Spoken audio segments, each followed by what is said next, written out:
Hi, good morning, Bruce. Can you hear me?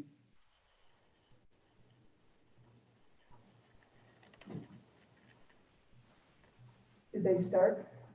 Can you hear me? Go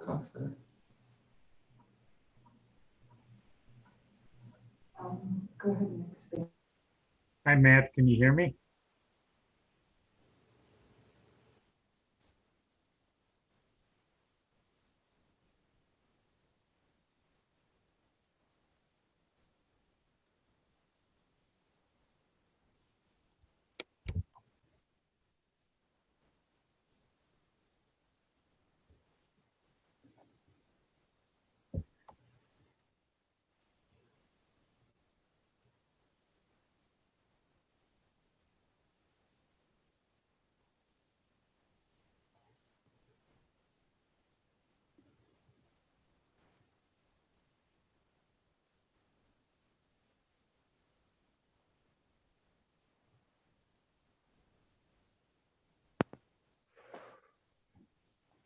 Good morning, Matt. Can you hear me?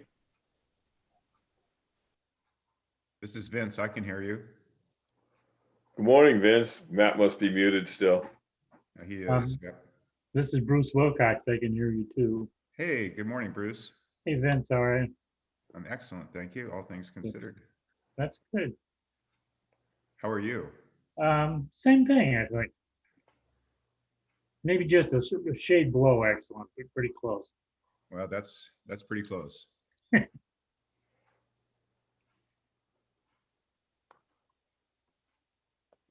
see Jessica is on. Hi, Tina. No one's doing anything. Okay, so mute for a second. Hey, Bruce. Hey, Bruce, we don't get to see you. Your camera's down. Yeah, you don't want to see me. It's too early in the morning for that. I can't make the camera work, but I've got other things. It's a nice background.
Good morning, Chris.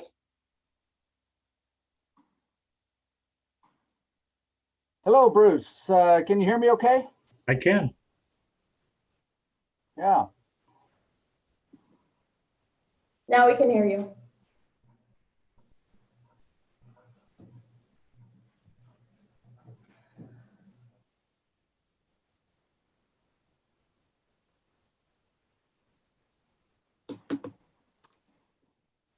Good morning, everybody.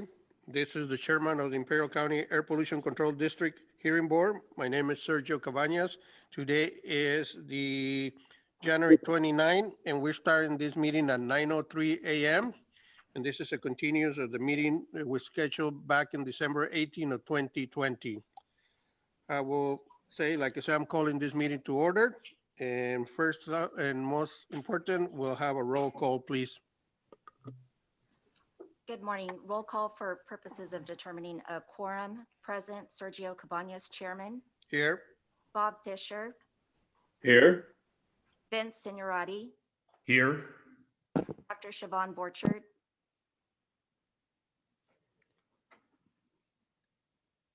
I'm here. Thank you. And absent today is Debbie Solis. Okay, let's acknowledge that one member is missing. We'd like to see who is going to be representing the county. Sorry.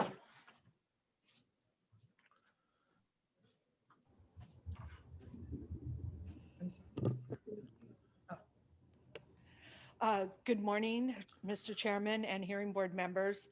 My name is Aileen Tabor, and I'm representing the Air Pollution Control Officer. Thank you very much, ma'am. And the hearing board also has an attorney present. Please state your name. Good morning, Eric Havens, Assistant County Counsel. Thank you, Mr. Haven. Anybody from the IID? Good morning, Mr. Chairman. Cliff McFarland with the Downey Brand Firm representing the Imperial Irrigation District.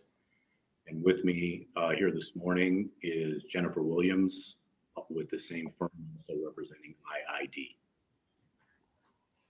Okay. Members of the Imperial County Air Pollution Control District?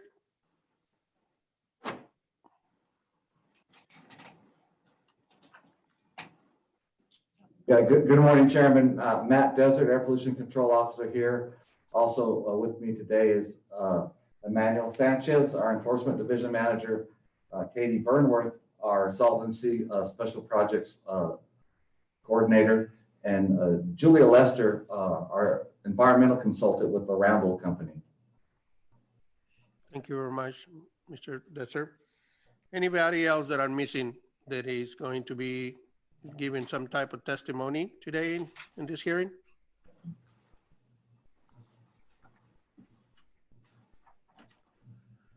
I guess not.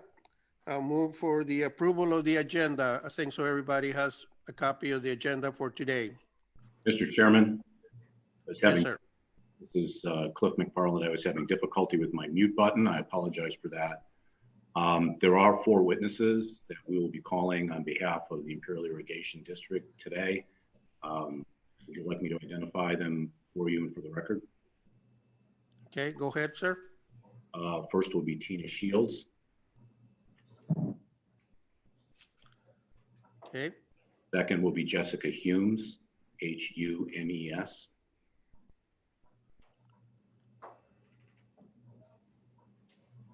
okay, Third will be Brian Schmid, Schmid. okay, And fourth will be Paul Schaefer, Schafer. okay. Thank you very much, sir. Thank you. As I was mentioning, like to approve the approval of the agenda for today. Hearing board members, you had a chance to review the agenda in your concurrence? I am. Yeah. Sir. Do you need a motion? Yes. I move to approve the agenda. I'll Do I have second. a second. Thank you, Mr. Fisher. Moving second, everybody in favor, say aye. Aye. Aye. Okay, everybody oppose that?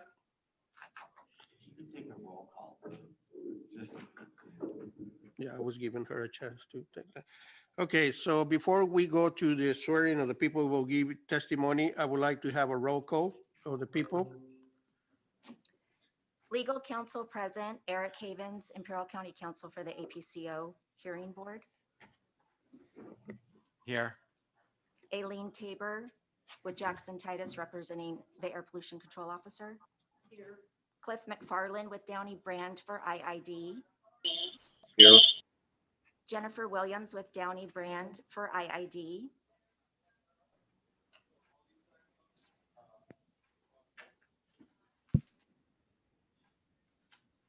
Here. In attendance for IID, Tina Shields, Good morning. Jessica Humes, Here. Brian Schmid, Here. Paul Schaefer. Here. Environmental consultant for the Air Pollution Control District, Julia Lester with Ramble. Here. Air Pollution Control District staff present, Matt Desert, Here. Katie Burnworth, Here. Emmanuel Sanchez. Here.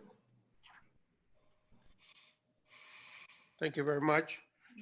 Now let's proceed for swearing of the people who will be given testimony, please. Please raise your right hand. Do you swear that the testimony and documents you are presenting today before this hearing board are the truth, the whole truth, and nothing but the truth, so help you God? I do. I do. Thank you very much, everybody. I do, we do. Thank you. At this time, I would like to see if there's anybody from the public in this hearing that would like to have some comments before we move forward. So if anybody from the public, please state your name. Good morning. My name is Bruce Wilcox. And Okay. I would like to comment on the project. Okay. So Wilcox, we'll need to swear you in and we'll Okay. have you some time limit of what you would like to present to this hearing board. 3 minutes is plenty. That's fine. Please raise your right hand. Do you swear that the testimony and documents you are presenting today before this board are the truth, the whole truth, and nothing but the truth, so help you God? I do. Thank you. Go ahead, sir. Primarily, I wanted to just give my support to the project in general. I was at IID when this started, when Chris Schoeneman and Tom from U.S. Fish and Wildlife brought this forward. And we thought at that time that it was a good project to partner with people on. And it was working for IID at the time. And we did a lot of, and IID has done a lot of work on this project too. So I'm hopeful that something can be worked out so you can move it forward, because it certainly addresses air quality issues. It certainly addresses habitat. It addresses science from the point of view that you could probably use it to see how much mixing of salt and fresh water you have to do in order to keep the selenium content down. So all in all, it's a great project. I recognize that it's always a lot harder to get a project off the ground than it sounds like it should be. And I grow frustrated just like everyone else does with that process. But I want to say that I think U.S. Fish and Wildlife Service and IID and the others that have been involved in this, the consultants, have done a great job to this point, and I'm hopeful you can continue to move forward with the project. Thank you. Thank you very much, sir. Anybody else from the public that would like to make a statement before we start? Hi, this is Chris Schoeneman with the Fish and Wildlife Service. I am not a witness, but I just wanted to let you know I'm available to help answer questions if needed for this hearing today. Okay, thank you very much. If you are needed or that, then we'll swear you out at that time. Anybody else from the public? Yes.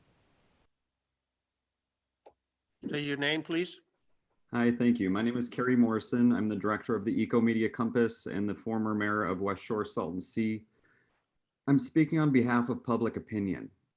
Okay, before that, we need to swear you in. If he would Let's like do it. to swear in, that's fine. If not, that's also Okay. Go ahead. Please raise your right hand. Do you swear that the testimony and documents you're presenting today before this board are the truth, the whole truth, and nothing but the truth, so help you God? I swear. Thank you. Yes, sir, go ahead. Thank you, esteemed members of the board. Thank you all involved in this project. We're glad that IID knows how to dig ditches. We also know that they still understand how to move water to make wetlands. IID did, in countless ways, promise to be a good partner in building the Red Hill Bay Restoration Project. We've put this in many movies. We've put it all over the news. We've told millions of people about how neat it is that you're actually doing this. Changing lease terms from a long-term environmental project to a one-year lease, making it hard for anyone to actually get out on the ply to dig a ditch to save a bird. We were all there. We all remember. We all care about this place. Destroying this project by instead adopting dry mitigation paid for somehow by tax dollars, as well as finding a way to receive royalties for geothermal on this same property, looks to me like gross negligence and corruption, and setting the actions of this agency on the wrong side of history.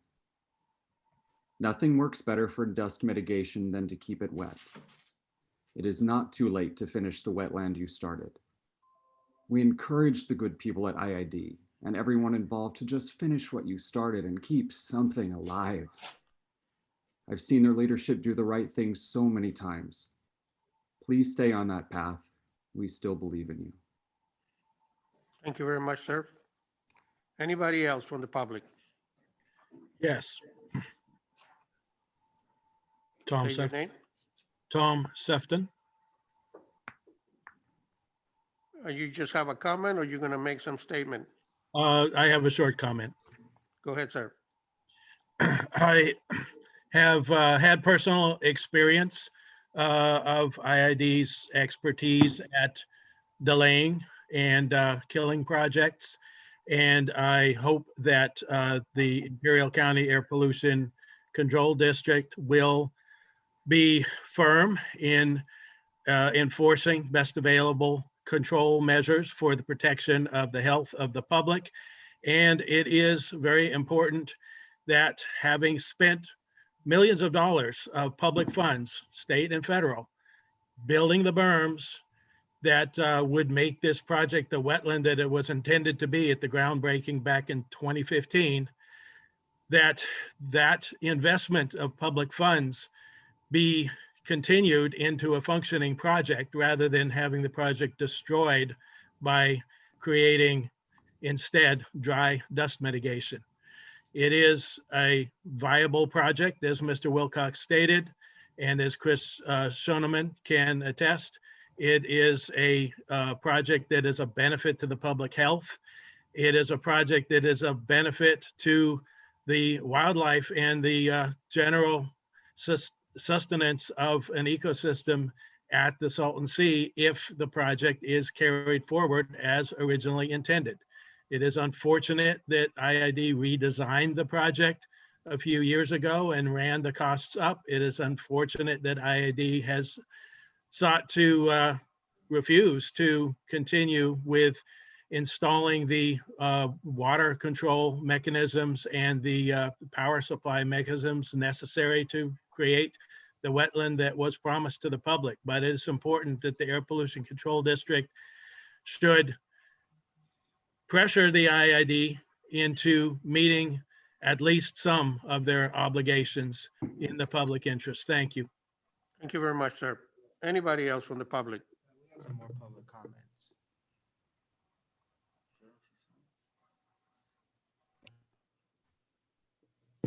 Yeah, we have comments from Luis Olmedo. Raise his hand. Please speak. Please unmute yourself, Mr. Olmedo, and provide your public comment. Good morning. I'm only making a comment that our representative spokesperson today, Jordan Sisson, is on the Zoom, raised his hand, and the system's not recognizing it. Sisson, if you could unmute yourself and provide your comment.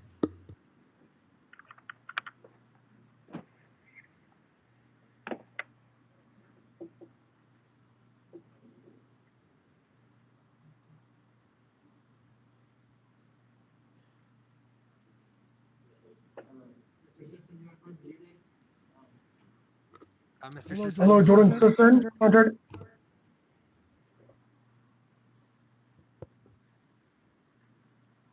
Mr. Sisson, you're unmuted. Please provide your comment. Great, thank you so much. Good morning, Honorable Commissioners.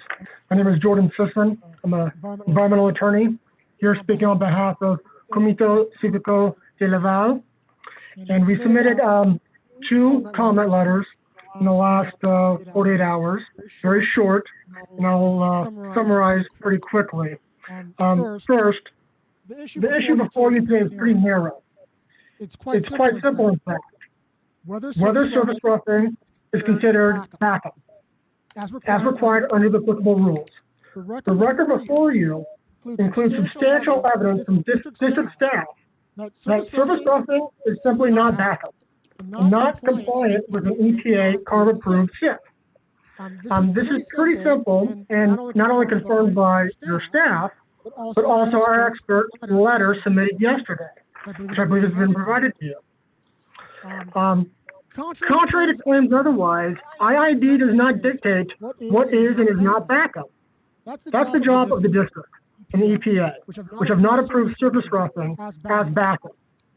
Comite strongly urges this honorable body to issue an abatement order that prohibits IID's continued violation of APCD rules and Regulation 8, and take all steps necessary so that they implement district and EPA approved backup, such as the Habitat Restoration Project, which seems to be ready and willing by the service to complete. Under no circumstance should this district consider any sort of pseudo backup that does not provide the air quality mitigation promised to the public. Lastly, I guess yesterday it was suggested that this meeting should be delayed so that IID and the district can negotiate and deal with these leases. With all due respect, I think that is an ancillary to the narrow issue before you, which is again, are they implementing backup?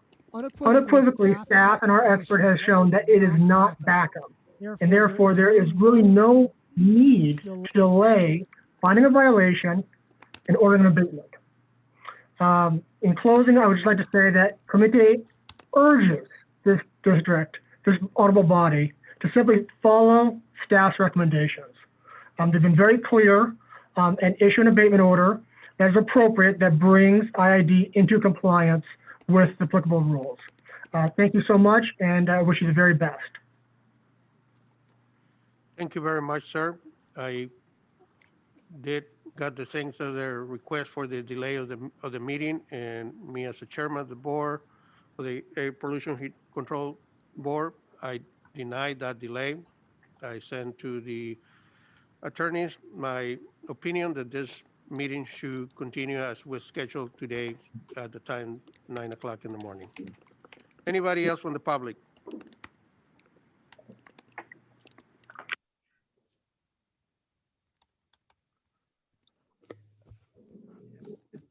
If anyone would like to make a public comment, please unmute yourself or raise your hand to make a public comment.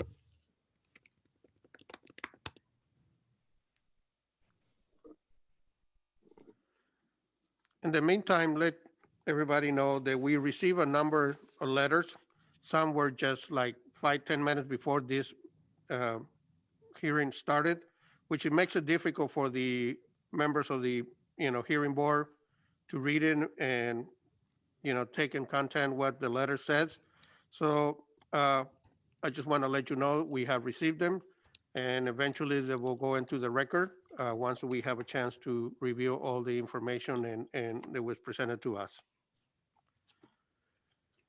Anybody else from the public so we can move forward?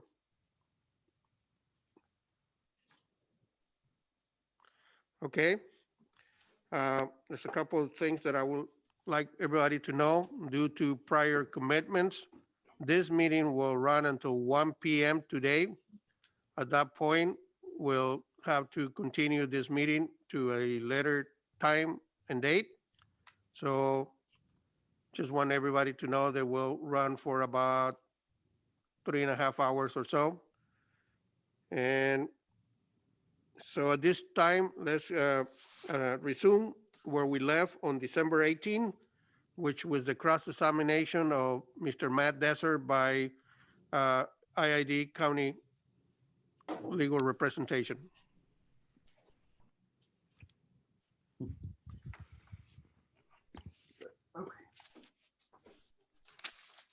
Mr. Desser, you're available? Yes. Okay. Let's move forward.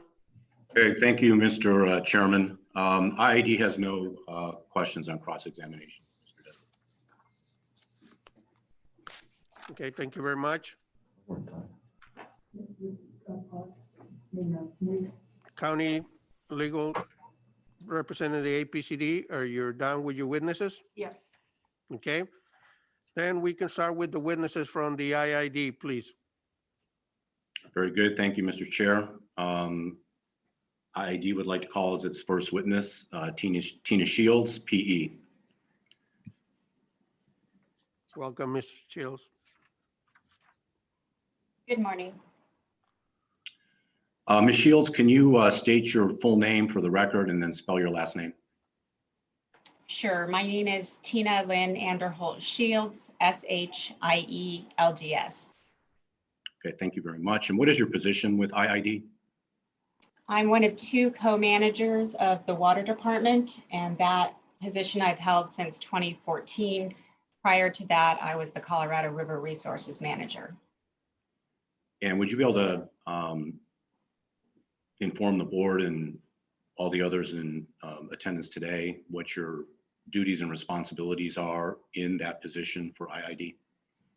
Sure. I've been with the district since 1992, working on a little bit of everything related to water issues, but largely focused on water resource management issues, in particular, implementing large-scale water conservation and water management programs, coordinating Colorado River issues, and developing resource management policies consistent with the board authorizations and directions.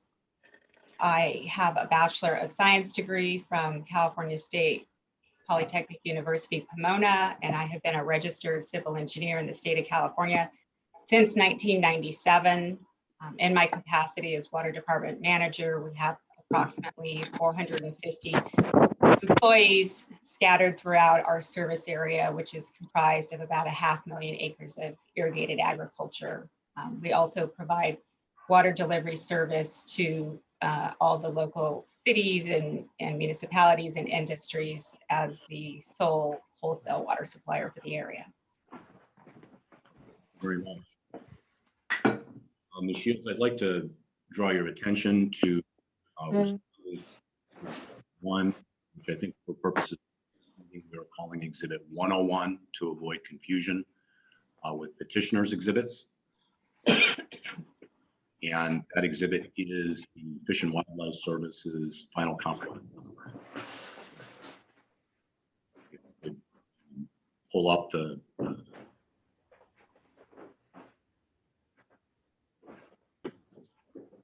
document.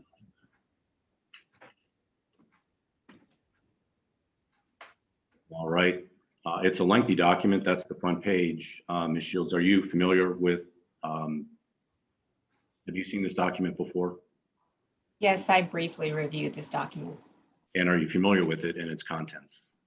Yes. All right. What is this document? This is a 2014 final comprehensive conservation plan for the refuge. It's kind of like their guiding operation document and capital improvement plan for the next 15 years or until it's modified. All right. Now, with reference to the document and for ease of this testimony, I'll refer to page numbers. I'm not going to ask that each page be brought up. But I do want to provide the citations to the board and council. So Ms. Shields, with reference to page 1-6, what is the Fish and Wildlife Service? The Fish and Wildlife Service is a resource agency in the Department of the Interior. Their purpose is to conserve and enhance the nation's fish and wildlife populations and their habitats.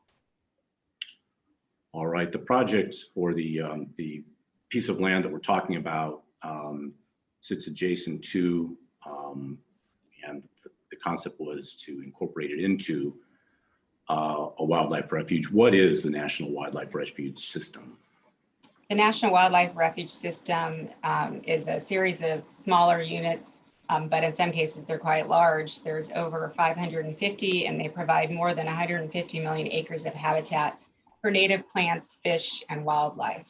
The Sunny Bono Refuge in particular is located in the south end of the Salton Sea, and it also has some relationship with some lands in the Coachella area.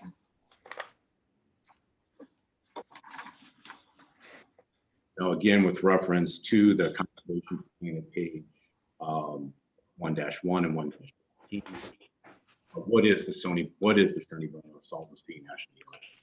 The CCP outlines that the Sunny Bono Refuge was established in the 1930s as a refuge and breeding ground for birds and other wildlife. It consists of almost 40,000 acres. A lot of that water or land is currently under the Salton Sea, and it's located, as I mentioned earlier, at the southwest portion of the Salton Sea.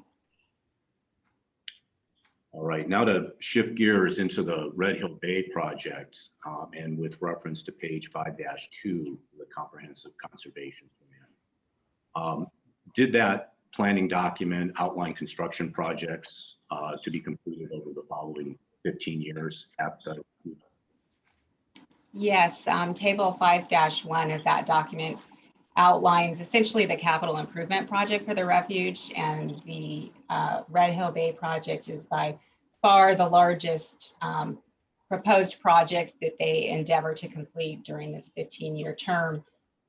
There were other projects such as rehabbing the restrooms and visitor parking and enhancement of trails, but this was obviously the larger piece of this plan. Okay, and pursuant to that table and the accompanying text, what was the #1 top priority project? It was titled Restore the Salton Sea Wetlands at Red Hill Bay. Okay, so the Red Hill Bay project. Yes. All right, now according to the Comprehensive Conservation Plan, what was the purpose of the Red Hill Bay project? There were two primary purposes of this project. The main focus was to implement a phased restoration project in the Red Hill Bay area by reestablishing, at the time they designated 420 acres of shallow saline water habitat to benefit the shorebirds and other water birds.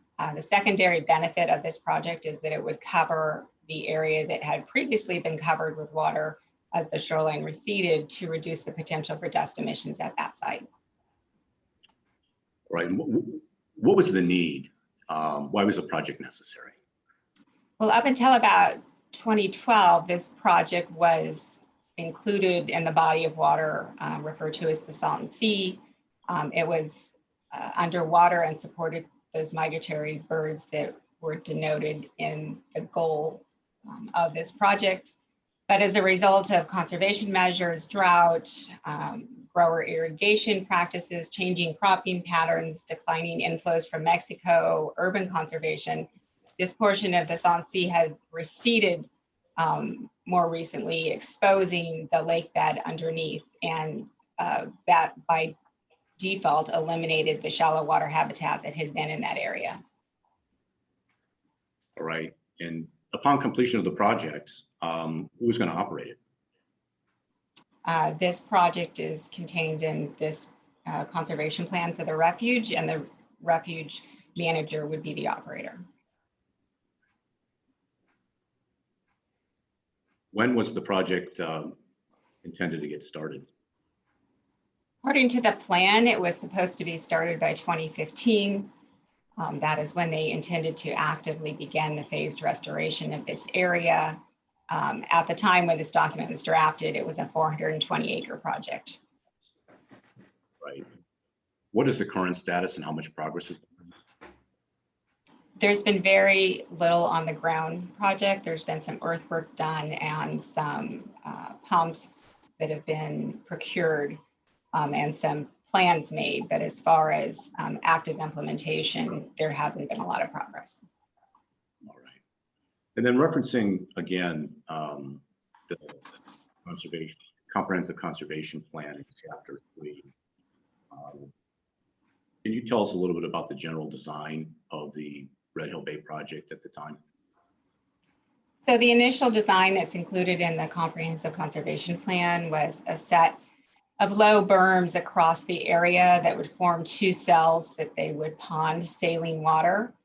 That initial design was 4 berms that were anticipated to be about 3 feet high and 20 feet wide on top, and they would be constructed from material on site. There wouldn't be any importation of material. It also included a 1,900-foot long unlined channel that was a reverse grade to convey water from the river to the project.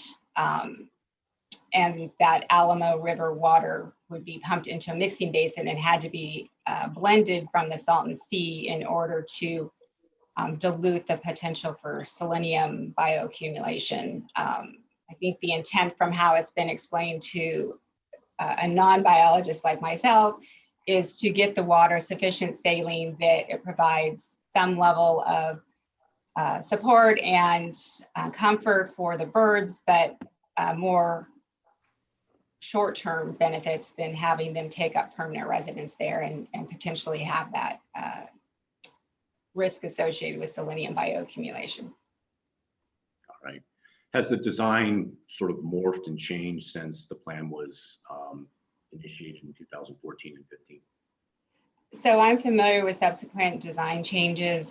The shoreline continued to recede, and staff worked with Fish and Wildlife Service and other stakeholders and sort of enlarged and grew the project to adapt to that additional playa exposure. They also got rid of the reverse grade channel to bring in the salt and seawater, and designed a floating barge that a submersible pump would be installed on to make sure that as the shore receded, that they would still have access to those blending waters. All right, very good. I want to touch briefly on the land tenure situation and the leaseholds that exist in the area. Can you start by telling us what the Comprehensive Conservation Plan in Chapter 5 has to say about the leases at the Red Hill Bay project area? So the plan indicates that about 25,000 acres of the refuge boundaries are located to the south of the Salton Sea and were originally leased to the service by IID in the 1940s. And just for clarification, is that 2,500 or 25,000 acres? I think it's 2,500. Okay. And are those leases from the 1940s? What is their current status? To my knowledge, I'm familiar with leases that have expired about 10 years ago. At this point in time, there was a notification sent to the refuge that IID was not going to renew those leases back in 2000, and they would operate on a month-to-month basis while IID finished its planning efforts on some of the activities it was working on. Fish and Wildlife Service has requested a lease. On many occasions, IID did submit a draft lease to them in 2020, but it was rejected. They have inquired more recently about purchasing the property from IID. However, it's a bit complicated because the site is already the subject of 2 long-term leases with both Cal Energy and Imperial County. All right, thank you, Ms. Shields. I want to shift gears a little, talk about some of the cooperation that IID has extended to the Fish and Wildlife Service to try to get the project moved forward. Could you just briefly explain again with reference to the Comprehensive Conservation Plan, what was intended in that regard? So obviously this was intended to be a Fish and Wildlife Service, but because of the land ownership and the water supply issues, IID was idealized as a partner in this project. We have in 2016, in order to facilitate some contracting procedures, worked with the refuge to hire an engineering firm to turn the conceptual idea of this Red Hill Bay plan into drawings and a more definitive engineering analysis for the construction estimate and the bid package to be developed for the saline intake system, the Alamo River pump station, irrigation structures, electrical lines. This was all funded under a cooperative agreement from the Fish and Wildlife Service, where IID was reimbursed for those contract services. As the landowner, IID has also been the recipient of certain state grants that were and are intended to fund this project. Those have been transferred to Fish and Wildlife Service. I don't know that we've received the final notification because of some grant complexities, but the documents have been recorded at the county recorder's office. All right, and what does the plan say about which entity is responsible for the construction and completion of the project?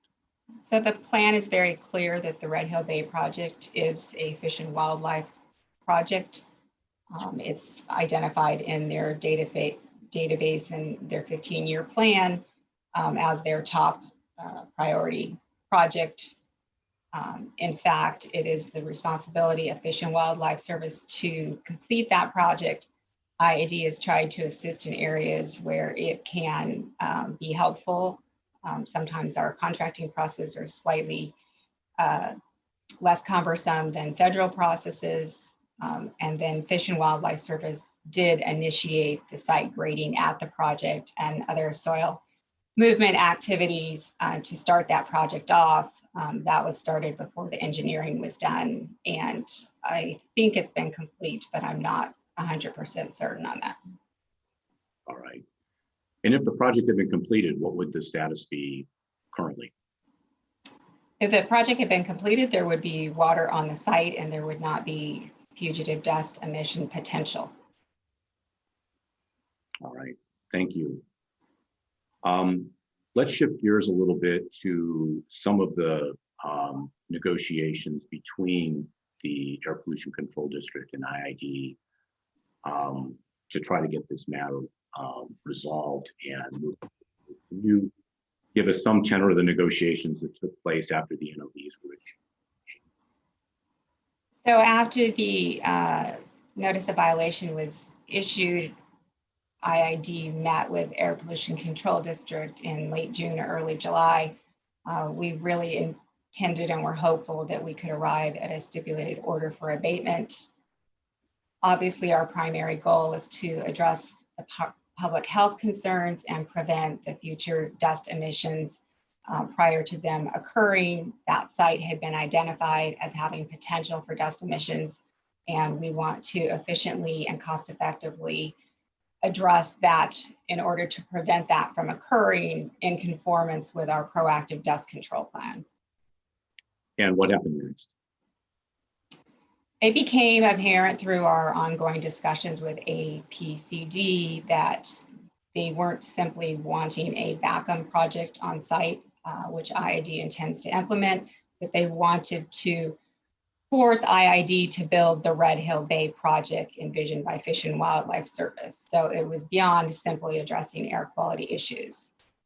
That's a challenge for IID. We're not a resource agency. A saline habitat project has a lot of complexities, and operating in perpetuity is a challenge for an irrigation and drainage district. We're really focused on ensuring water supplies for this community and for agriculture, and ensuring that those flows are properly drained.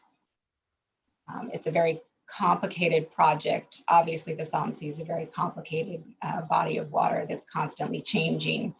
And there's significant lease issues that have to be worked through to ensure that any project located on that site is compatible with those pre-existing lease rights. And what ultimately happened with those settlement negotiations? So the discussions broke down. I think that's a nice way of saying how they ended. When the NOV hearing was scheduled, there had been some subsequent discussions with some elected officials, but they too were not allowed to be completed due to scheduling limitations, even though they had advised that progress had been made. All right. And then can you help us understand what our current with respect to the situation? I'm sorry, could you repeat that? I couldn't hear you. Yeah, sure. I think my voice trailed off. Ms. Shields, could you let us all know what IID's current position is with respect to the situation? Sure. IID fully intends to comply with all air quality requirements. We want to cooperate with the major stakeholders of the Salton Sea, as we always have. We want to be a responsible landowner and a good neighbor, but we cannot realistically take on the role of the federal government and create a refuge with this unquantified environmental risk. IID in the near term has proposed to install BACM, not the particular Red Hill Bay project, but that proposal that IID has submitted would not preclude that project that we intend to move forward with from converting over to a Red Hill Bay project.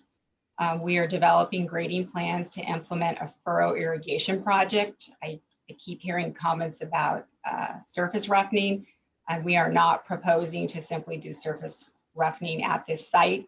We intend to bring water to the site, irrigate these furrows, and establish vegetation consistent with the Air Pollution Control District Rules 804 and 800 to ensure that a stable surface is created. We are working to develop electrical service plans and water supply options for the site. It's very complicated out there because of the changing conditions, and we have to permit certain aspects of this project with appropriate regulatory agencies.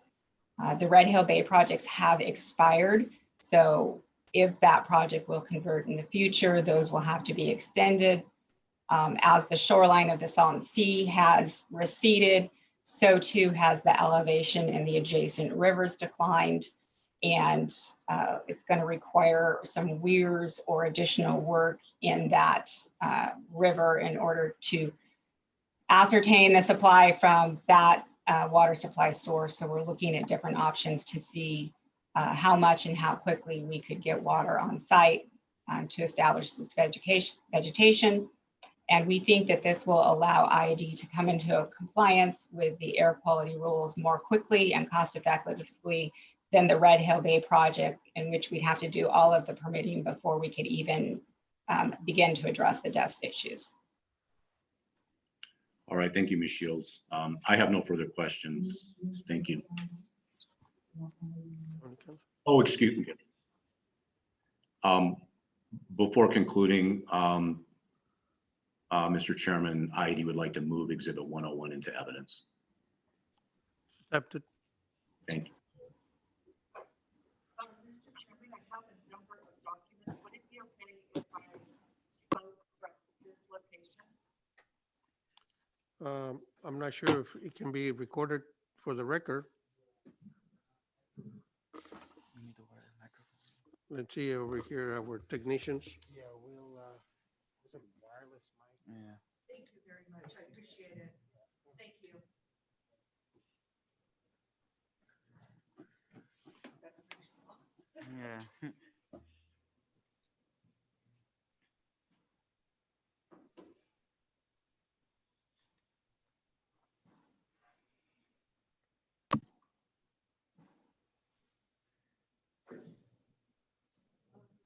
Miss Casey, can you pull up the first two pages of? I don't think she can hear you. Right now, they're gonna bring the wireless microphone. Okay.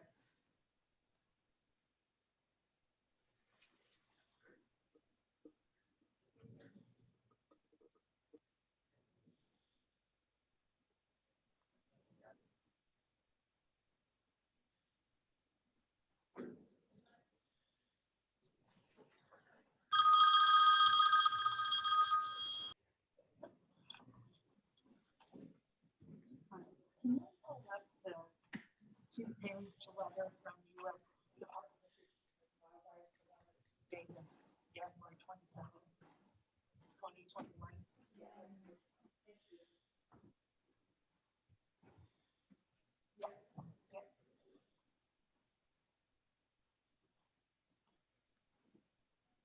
Yes, please.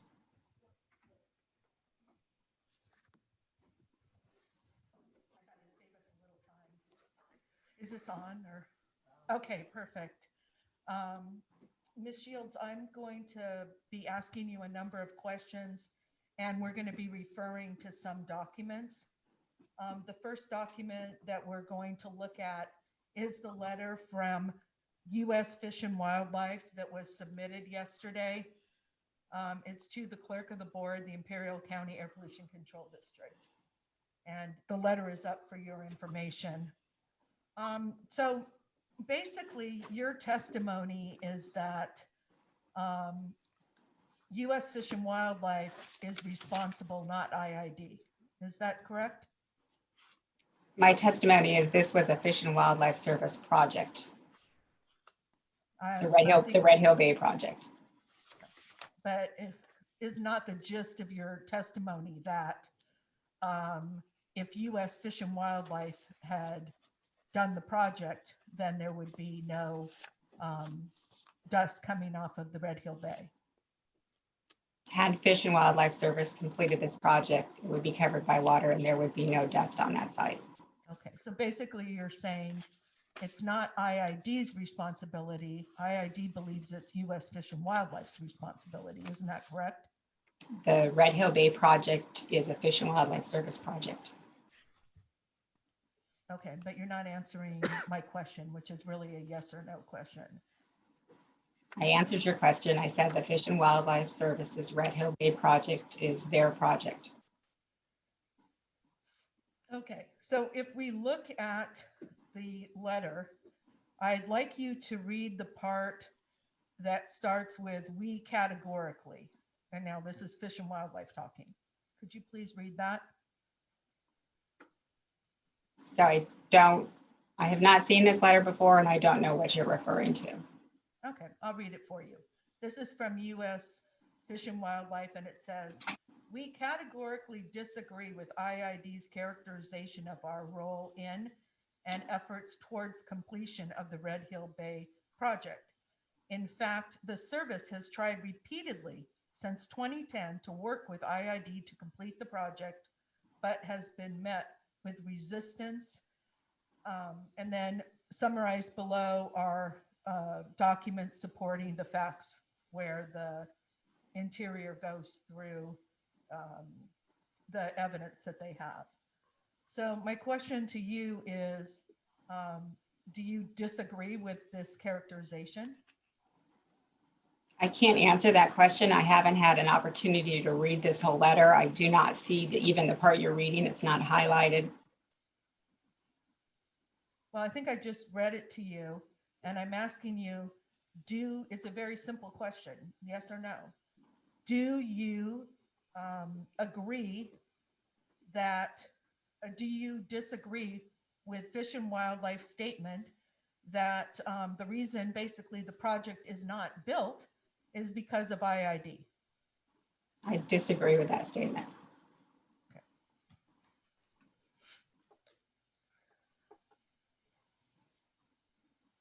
So isn't it true that Fish and Wildlife asked for a lease for 25 years so that they could build the Red Hill Bay project? I'm not certain of the term. Fish and Wildlife Service has requested a lease and IID provided a draft lease at the end of last year. Okay, and what date was that the lease was provided? I don't know.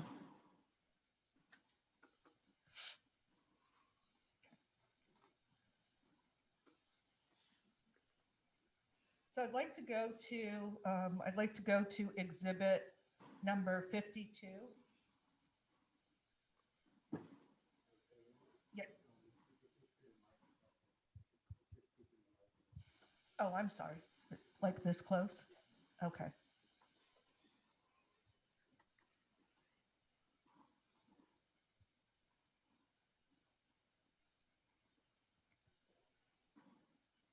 Okay, so this is a letter from IID to US Fish and Wildlife from the manager of the water department. Do you see that? Yes. Have you ever seen this letter before? Yes. Okay. And I want to bring you down to the part where it says the IID. Can you read that? The IID is not. Can you please go ahead with that?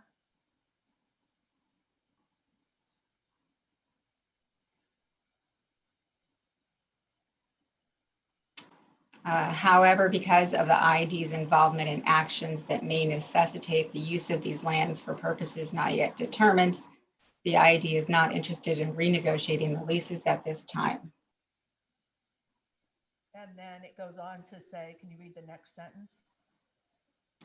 The IID wants to keep its land use options open until sometime in 2001 or 2002. Until that time, we hope that the Fish and Wildlife Service will continue as the tenant on a month-to-month basis. Okay. So this letter, was written in 2000, is that correct? You'll have to scroll up so I can see the date. I think so. Yes, February 28th of 2000. Okay. And the IID is basically stating that they want to keep their options open until sometime in 2001 or 2002. Is that correct? That's what Dr. Eckert wrote in this letter, yes. Okay. And so did IID in 2001 or 2002 submit a draft lease to U.S. Fish and Wildlife Service? I don't know. You are the director of the, or manager of the water department, isn't that correct? Since 2014, yes. So you don't know any of the background that has occurred? I don't know if in 2001 or 2002, a lease was submitted to Fish and Wildlife Service. That was your question. Yes, it was. And so as far as you know, you haven't seen any evidence of any lease from IID being sent to U.S. Fish and Wildlife from 2001 to 2002. Isn't that correct? That would not come from the water department. That would come from our real estate or legal office. So I don't know the answer to that question. Well, my question is to you personally, have you ever seen a lease that IID sent to U.S. Fish and Wildlife in 2001 or 2002? Have you ever seen such a lease? I don't recall. Well, either you did or you didn't. I see a lot of documents. I've been at the district for 29 years. I don't recall. Have you seen a lease? Have you seen a lease from U.S. From IID to U.S. Fish and Wildlife that would be dated around 2001 or 2002? Have you personally seen? I don't know. I've answered your question. I do not know. Well, that isn't an answer. Either yes, you've seen such a lease, or no, you have not seen a lease. I don't know.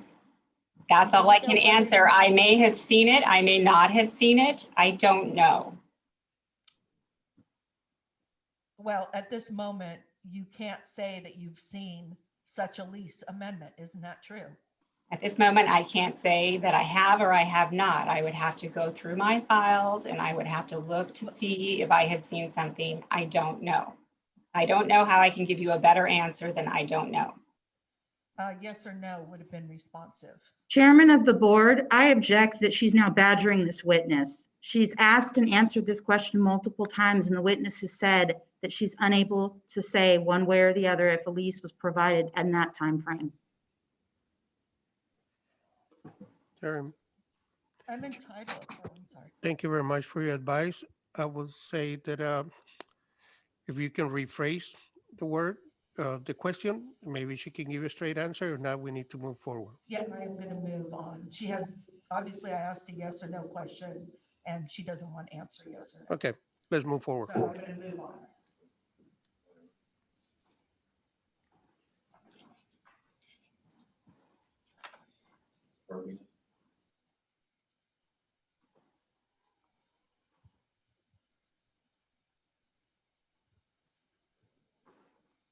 So does IID currently have a lease agreement with U.S. Fish and Wildlife Service?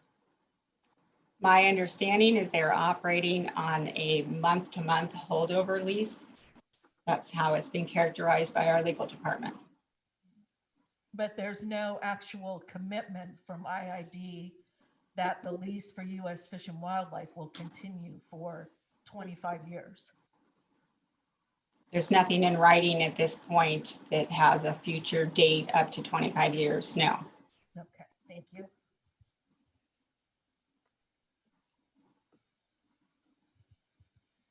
I'd like to go to exhibit number 63.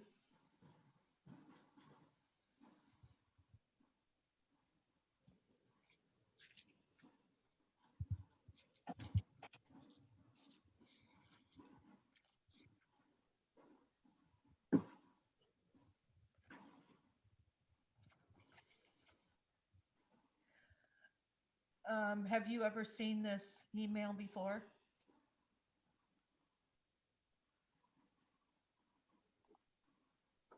Yes, I have. And the email is actually sent to you, isn't that true? The initial email, yes. Okay. And the email is from a Fish and Wildlife representative, isn't that true? Chris Schoeneman? Yes, I was surprised to receive this email.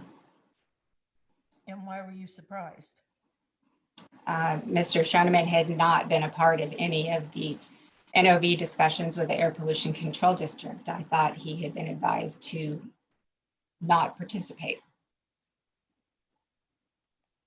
Did you participate in any meetings between the Air District and IID where Mr. Schoeneman was a participant?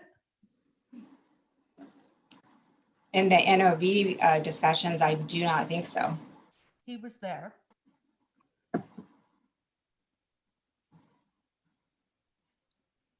So can you tell me what this email is about? Can you scroll down to the bottom so I can?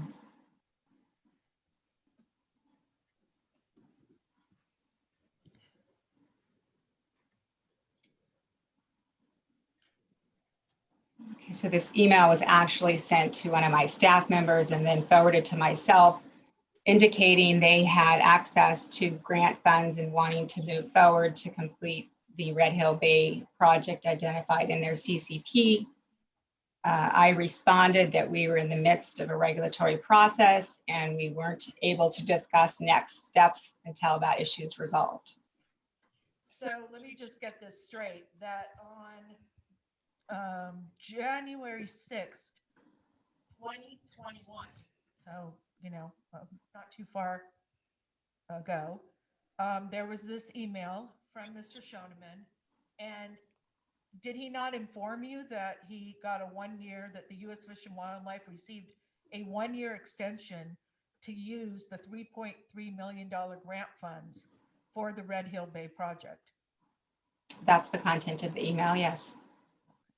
And IID refused to use those funds. Isn't that true? That's not true. Well, did IID work with U.S. Fish and Wildlife so that IID would obtain the $3.3 million grant funds? Yes. Do you have those 3.3 million grant funds? Does IID have that? No, those have been transferred to the Fish and Wildlife Service.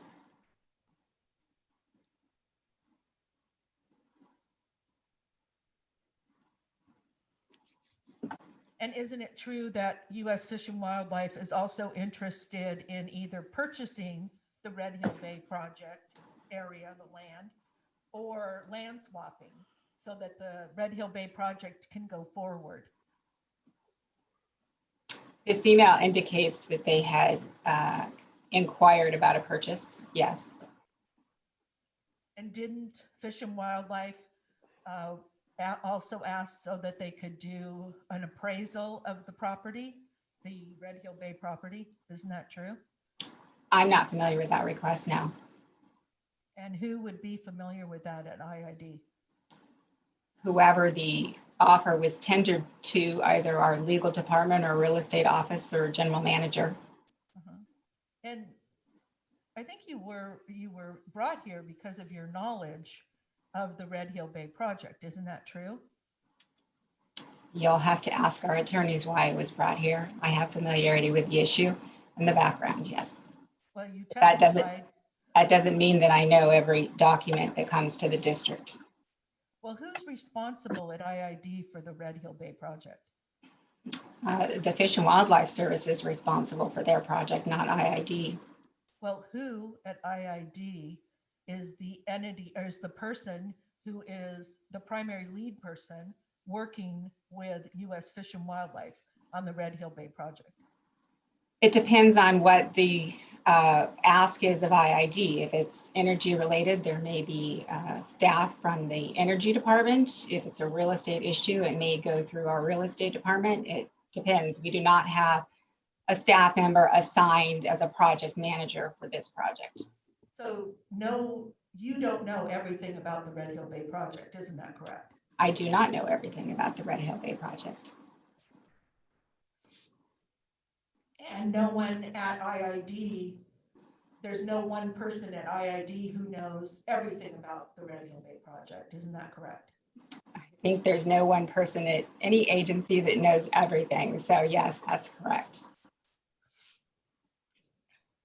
Well, I didn't say everything. Normally, wouldn't you agree that if IID, if this is a priority project of IID, there would be a single person who would at least be overseeing this effort? If this were an IID project, I would agree with that, but this is not an IID project. We have worked to help facilitate aspects of the project. Okay, and so where, what agreement is it where the U.S. Fish and Wildlife Service has taken over the responsibility of doing either the Red Hill Bay project or air quality mitigation at the Red Hill Bay area? I'm not aware there's an agreement between IID and Fish and Wildlife Service to, I think you said, do the Red Hill Bay project. Right, so there's no one. There's no agreement, that's what you asked. Yes, I did ask if there was an agreement. So what do you base then your statement that IID, that this project is U.S. Fish and Wildlife's project? If Red Hill Bay were an IID project, it would have to have board authorization through a major work authorization. And there would be a project manager assigned to it. But you have no agreement with Fish and Wildlife to take over the responsibility for Red Hill Bay, isn't that true? No, it's their project. As far as I know, it continues to be their project. But isn't their position that they cannot move forward with the project without a lease? I think that's what that letter stated in part. You'll have to ask them what their position is. Well, I'm asking you what IID's position is. You asked me what Fish and Wildlife's position was. I've told you that from IID's perspective, this is not an IID project, that we have tried to facilitate aspects of the project. Is IID the owner of the land, Red Hill Bay project area? Yes. Okay. And as the landowner, is IID subject to the regulations of the air district? Of course. So we're talking about air quality mitigation that is required by air district regulations that the landowner needs to do. Isn't that correct? Well, actually, you were talking about the Fish and Wildlife Service's Red Hill Bay project. Well, I'm asking a different question. Then define what project you're talking about. Yes, IID is a landowner, and yes, IID as a landowner must comply with air pollution control district requirements.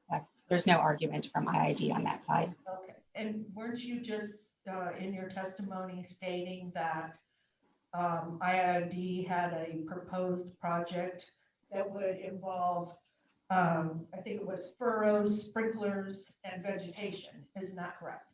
I didn't mention sprinklers. I said furrow irrigation vegetation project. Okay. And that's an IID project, right? That's an IID proposal to address the need based on the NOV if a Backham project is required for that site. Okay, and that's not something that Fish and Wildlife is responsible for, isn't that true? If IID is making the proposal, it would be our project. Right, and I just heard you in your direct testimony saying that IID was making a proposal. Yes. Of the furrows. Okay, so we're talking about IID's responsibility, not U.S. Fish and Wildlife's responsibility. Isn't that true? Well, you just indicated that you changed topics, so yes, I would say that's true. All right, I need 1 second just to read something.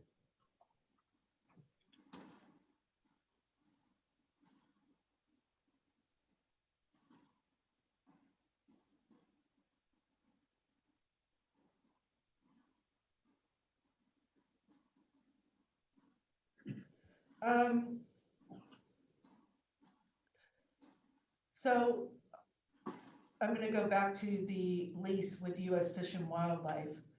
On about June of 2020, didn't you see a draft proposed lease for the Red Hill Bay project that would be between IID and U.S. Fish and Wildlife? I don't recall reading it. If it was sent to me, it was probably routed to our real estate or legal department. It may have been, I don't know.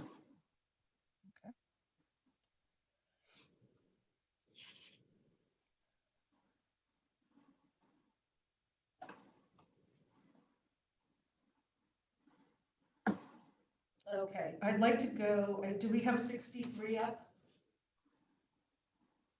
Do we have exhibit 63 up? Yes. Okay, so why, if we look at the part where the email, where we look at the part where the email is talking about U.S. Fish and Wildlife's draft agreement, and why was it that IID never responded to U.S. Fish and Wildlife when they sent this, when they sent the agreement for IID approval?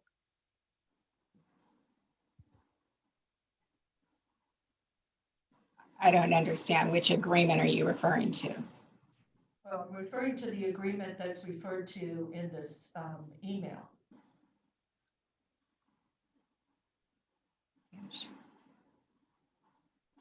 Why don't we go to the bottom of it and then we'll move up to help refresh the witness's memory.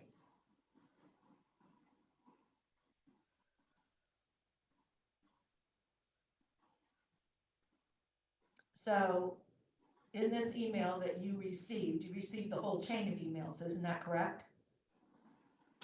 After it was forwarded to me, yes. Okay, can you go back down? Sorry. Right there.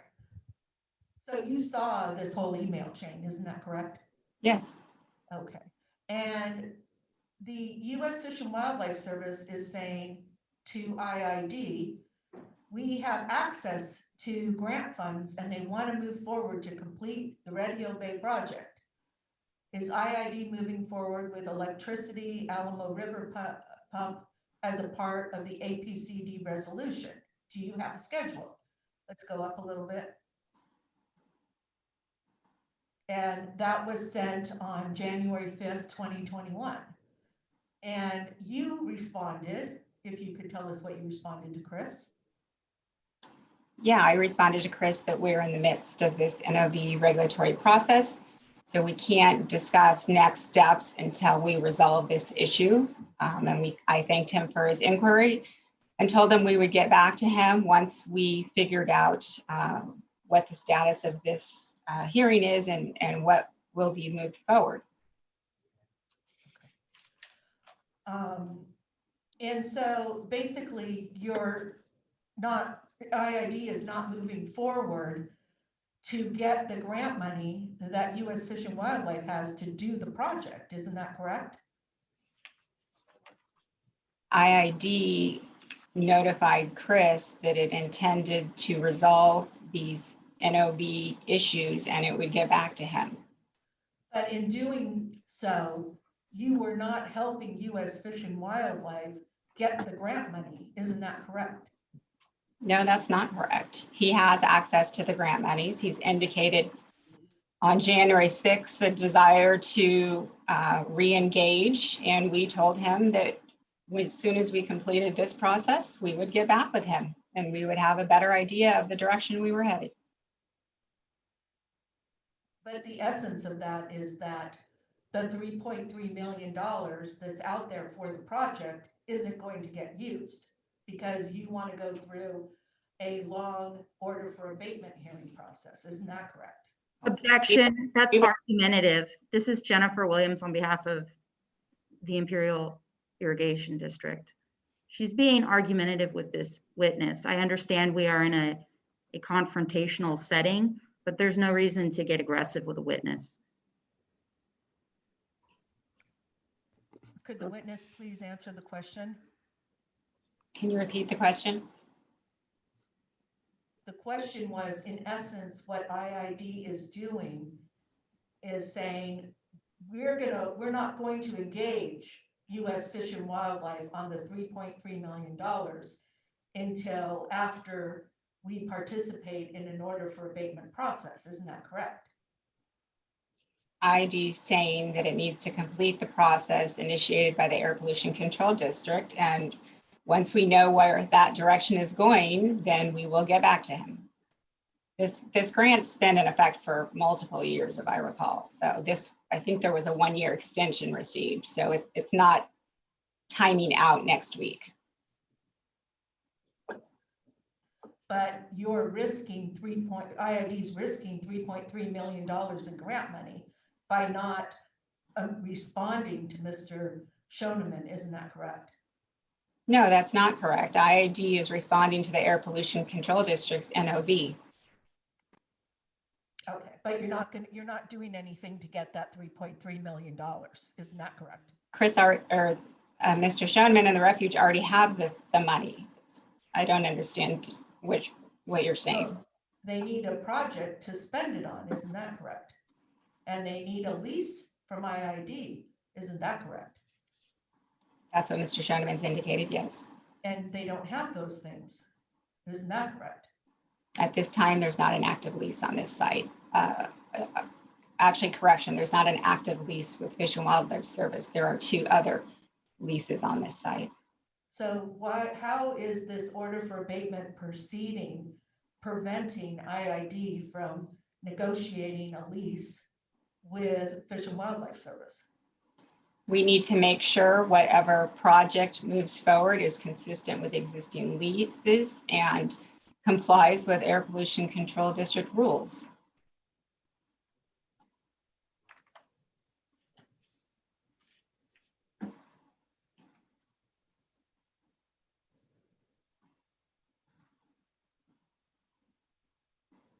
I'd like to go to exhibit number 53.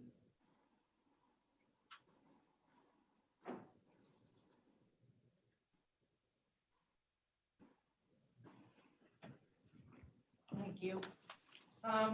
Do you recognize that this is, do you recognize this resolution? It's an IID resolution. I can see by that. Okay, and what's the project that this resolution is for? This is a resolution, and I can't see the bottom part, but it's probably certifying the environmental, the CEQA for the Red Hill Bay project.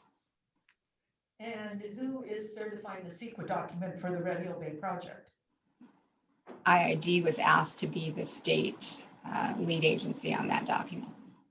So IID is a part of this Red Hill Bay project, isn't that correct? IID is cooperating with this project, yes. This is an example of some of the work we partnered with. But you're the lead agency in California for the Red Hill Bay project, right?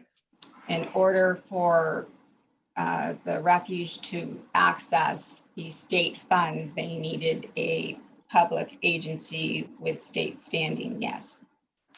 All right, I'm gonna have us go to page 8, section 2 of this document.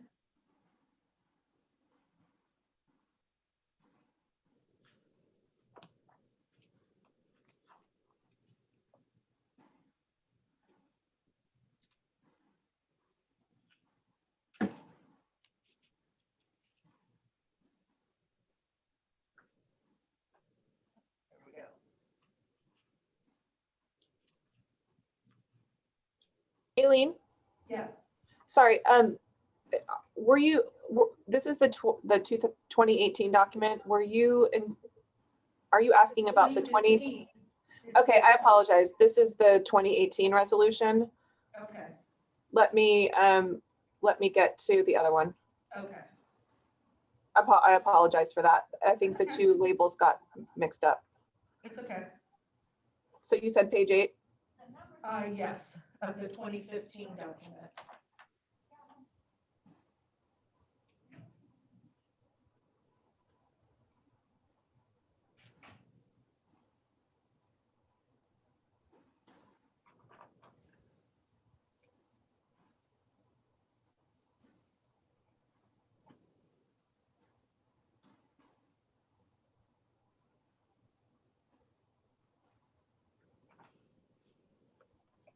Perfect.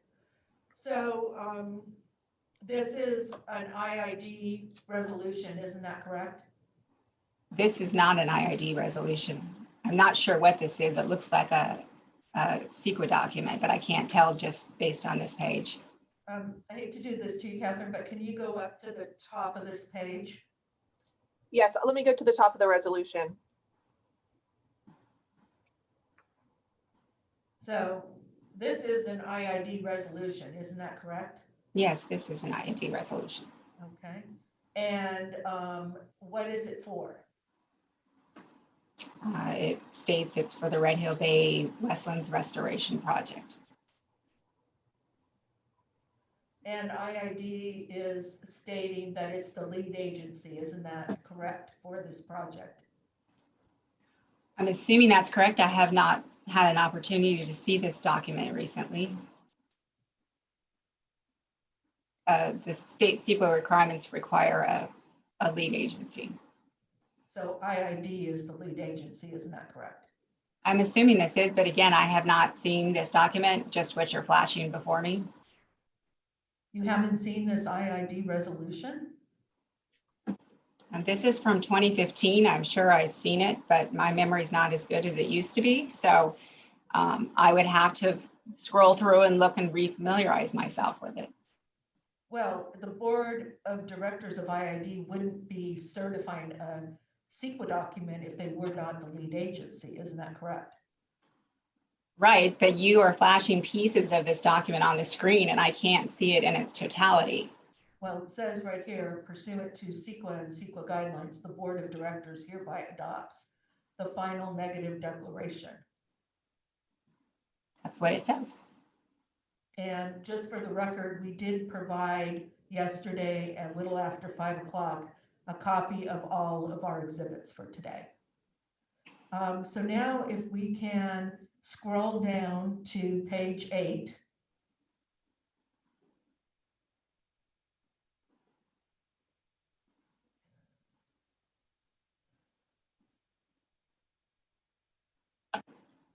Okay, so this negative declaration is looking at the Red Hill Bay project, which you testified a few minutes ago about, and there's a no action alternative here on page 8, isn't that correct? Yes. Okay, and so this represents if IID did not move forward with the Red Hill Bay project or frankly with any air quality mitigation, isn't that correct? This says if the Red Hill Bay project being proposed by Fish and Wildlife Service does not move forward, there could be high dust emissions, or there could be dust emissions of PM10 or less. And doesn't this one line, if you could say this exposure, can you read that sentence for us?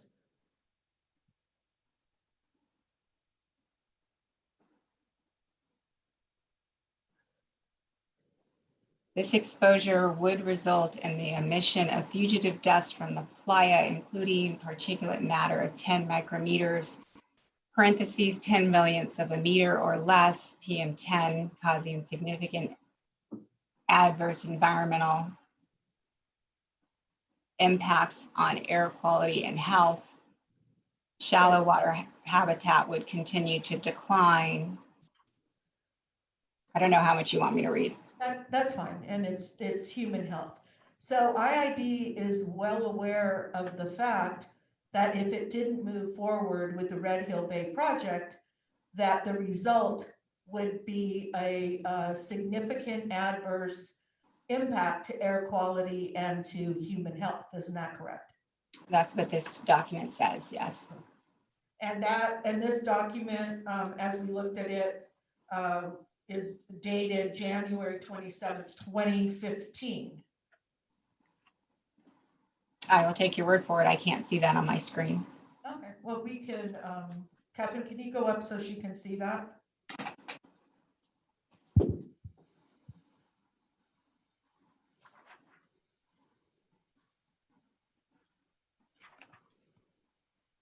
Can you scroll to the first page of the document down below so I can have a better understanding? Keep going. Of the actual document. I'm trying to see.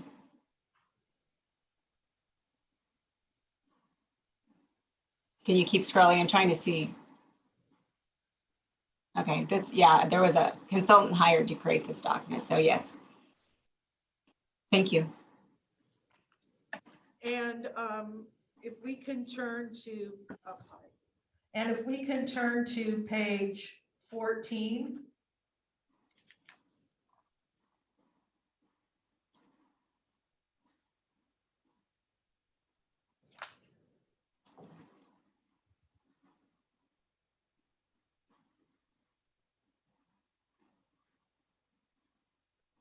And if you look at the the yellowed document of the yellow portions, isn't it true that in 2015 that IID knew that they were going to have pumps and electrical lines back in 2015? Can you give the witness a moment to review the document before you start asking her questions, please? Okay. We did send it to you yesterday. After 5 o'clock, yes, we got it. But it would be helpful before you rapid fire questions at the witness if she could just have a moment to read the portion that you want her to look at before answering a question, please. We will do so.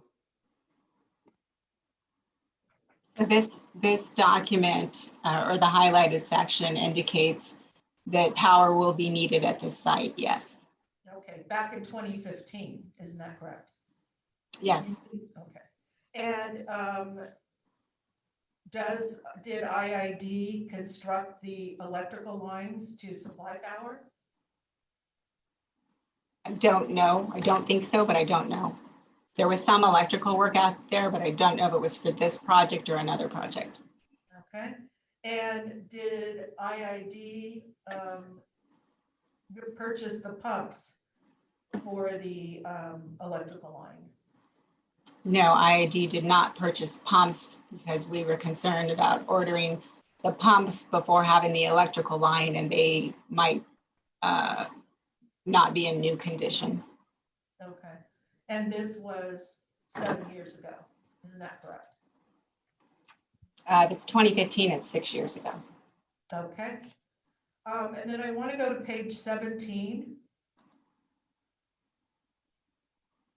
And I'll give you a moment to read that page, the highlighted part.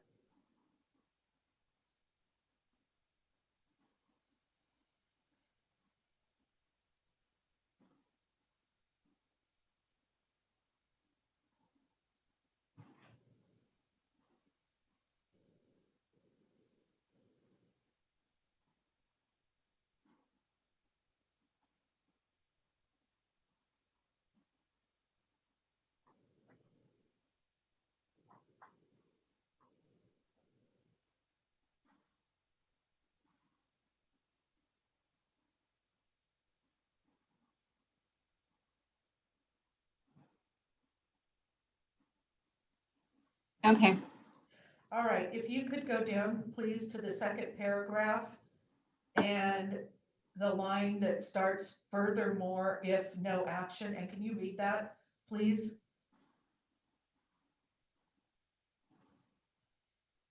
Sorry, I have bifocals. It's a little challenging at times. Furthermore, if no action is taken to restore or maintain higher water levels in the sea as a whole, then playa exposures of as much as 25 kilometers, parentheses, 15 miles long, parentheses, west to east, and 10 kilometers, 5 to 6 miles wide, south to north, will result in a cumulative adverse impact on air quality of potentially catastrophic proportions. Catastrophic proportions. So IID knew back in 2015, if they didn't move forward with a project, that the result would be catastrophic adverse impacts. Isn't that true? That's what this consultant indicated in the report adopted by IID, yes. Okay.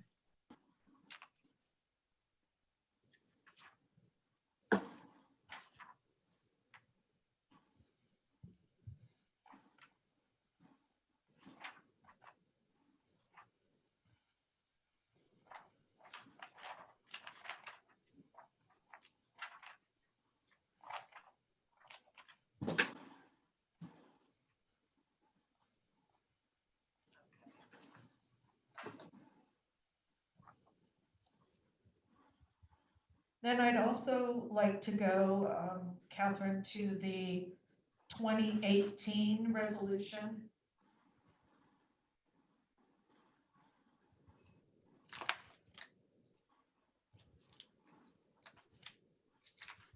Aileen, I just wanted to ask you, the exhibits that we've been pulling up, are we going to be asking to introduce those at the end of the exam? Yes. Okay. If you could keep track of the numbers, we'll ask to have them introduced. Okay. And to admit it as evidence. I just want to make sure It's exhibit 62. Perfect. Yeah, then please don't be confused by the numbering on the screen. Just focus on the document.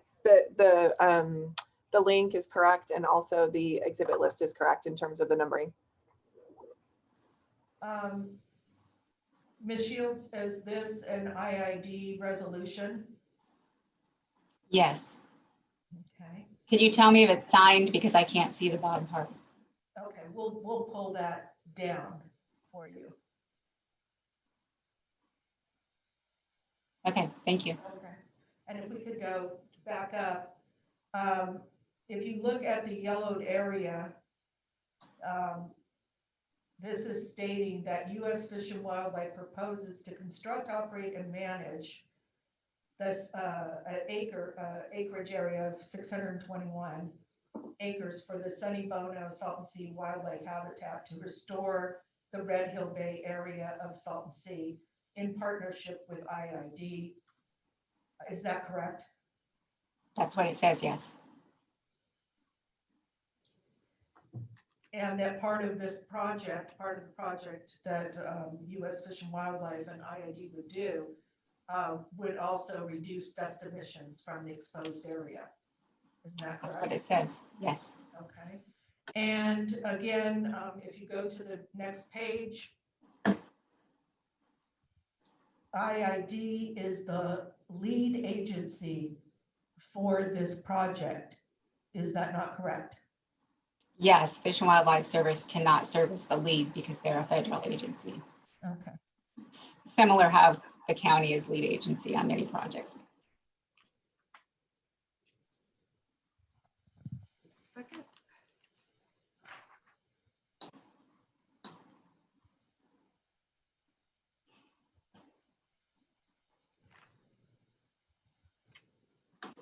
And if we could go to, it says page 2 of the final mitigated negative declaration, but I'm not sure, there's a yellow area, but I'm not sure what the real page number is.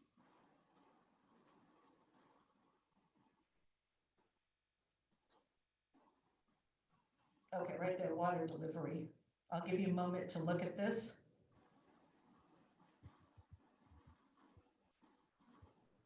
Do you want me to look at the whole section or just the piece in yellow? As much as it takes for you to understand the piece in yellow.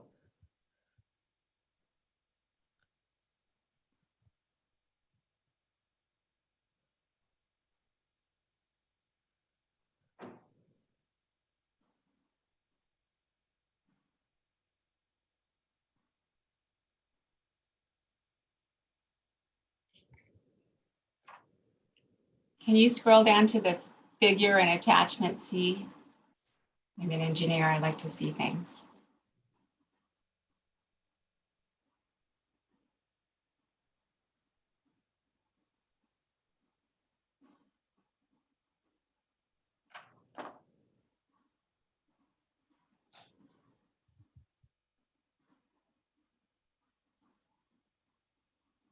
Okay, what's your question? So my question is that in 2018, IID knew that it needed to construct some kind of water conveyance system to support the project. Isn't that correct? IID knew that a water conveyance system needed to be constructed to serve the project. Yes, this is where that change in design came that I mentioned between the 2014 CCP and this period of time where they converted to a barge. Okay, and isn't it true, I'm going to go back now to the electricity discussion that we have had, that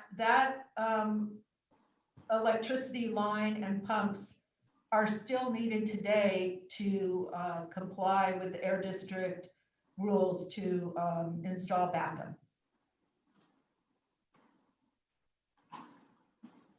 So I don't know how to answer that question. Pumps and electricity are needed to get water on that site, yes. Okay, and that's for backup, isn't that correct? Backup doesn't always require water. But IID's proposed backup that you were discussing, which consisted of the furrows irrigated project to establish vegetation. Yes, it will need water, yes. And electricity is that correct? Probably, yes. We're still identifying water sources, but that's highly likely. And similar to the electricity situation, IID has not developed this water conveyance system that is needed for either the Red Hill Bay project or the mitigation that IID is proposing. There is no water conveyance system developed to the site right now. Okay.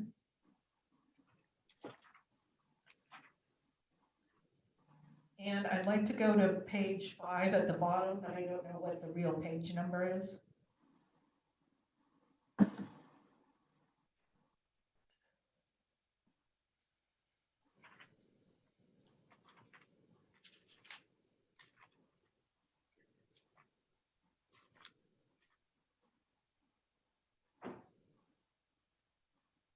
Okay, I'll give you a moment to look at this language. I assume you're talking about the language in yellow? Yes, please.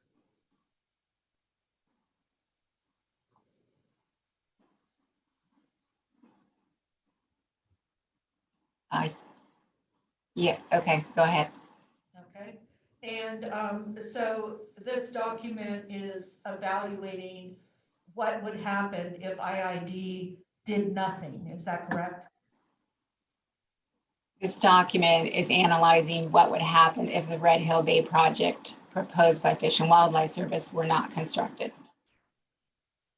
And does it state anything? Well, let me have you read this sentence starting with this exposure.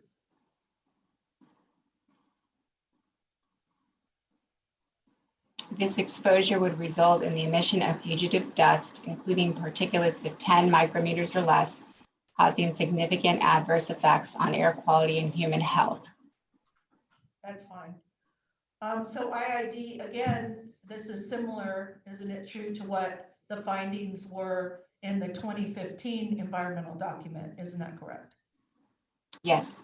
Okay, and so IID looked at this issue in 2015 and 2018 and determined that if IID did nothing, that there was going to be a severe dust problem that would impact air quality and human health. Isn't that correct? Objection, that misstates the document. The document indicates that U.S. Fish and Wildlife is going to be doing the project, and that if that did not happen, there would be a potential for dust emissions.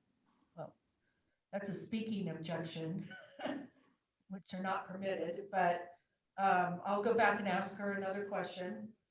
Isn't it true that IID is the lead agency for this project in California?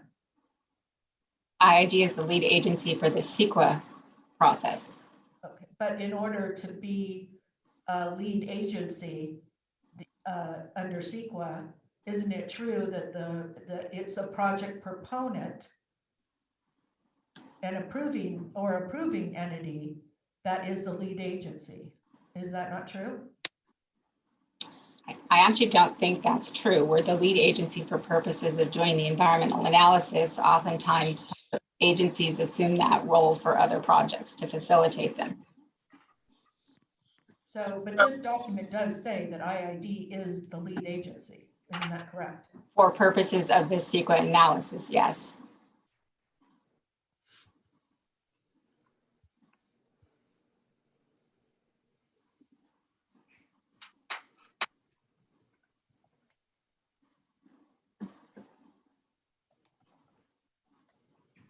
Okay. I didn't know if you wanted to take a break or you want me to keep going. Another 20 minutes and then we'll take a break. Okay.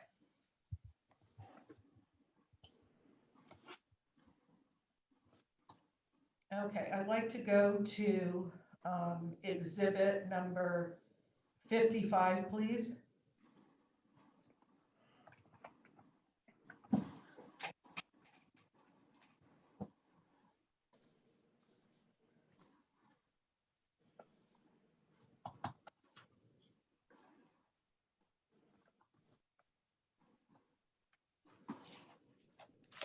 And would you take a moment to look at the document? I can't tell how many pages it is. Kathy, how many pages? Okay, stop right there.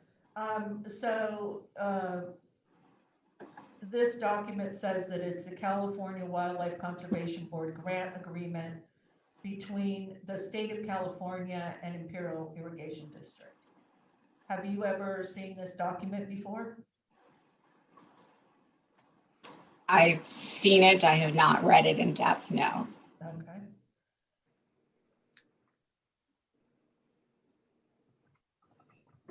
So I'd like to,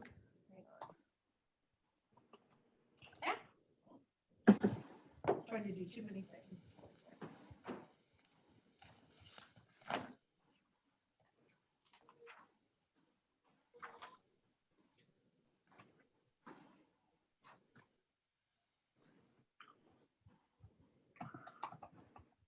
So if we can go to the next page.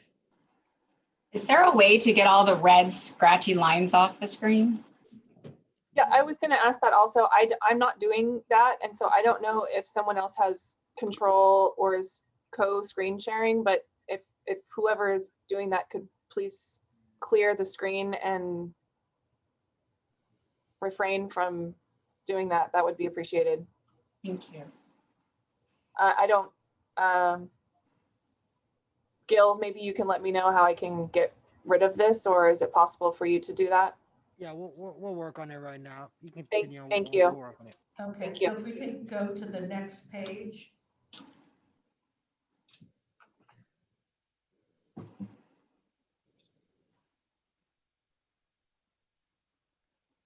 Perfect. And so, isn't it true that this is a grant from the Wildlife Conservation Board to IID? Is that correct? Yes. And what is the project completion date?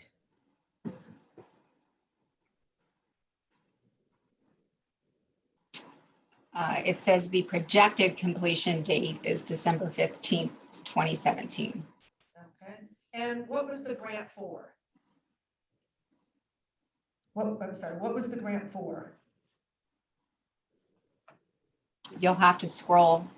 I'm sure it's Red Hill Bay or you wouldn't have introduced it, but I can't see.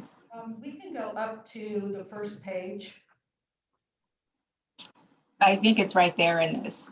Oh. This purpose of grant. Construction of a set of cells that will impound shallow saline water to provide wading and shorebird habitat, commonly known as Red Hill Bay site. Okay. And what's the amount of the grant, if we can go back to that?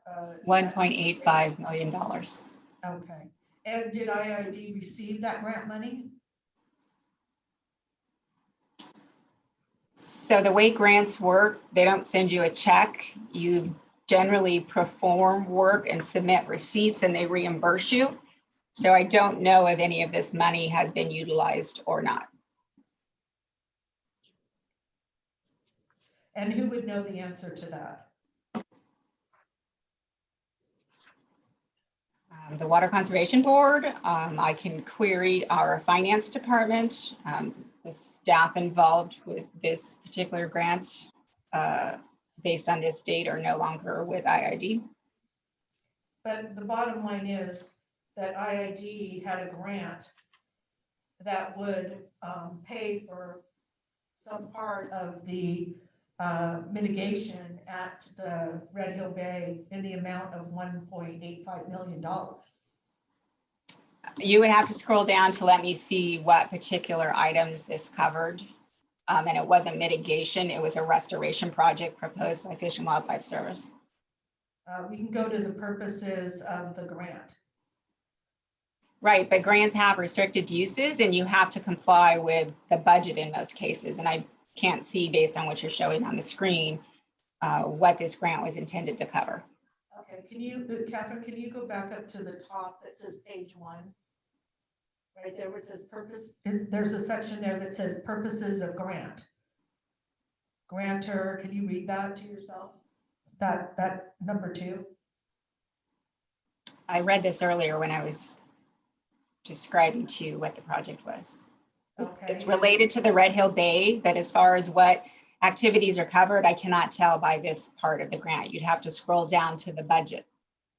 So let me, before we do that, let me just point out that this states that the grant funds shall be used only for the purpose of assisting grantee with the project generally described as a construction of a set of cells that will impound shallow saline water to provide wading and shorebird habitat. Yes, and I think this is the grant that has subsequently been transferred to Fish and Wildlife Service. And what document shows that?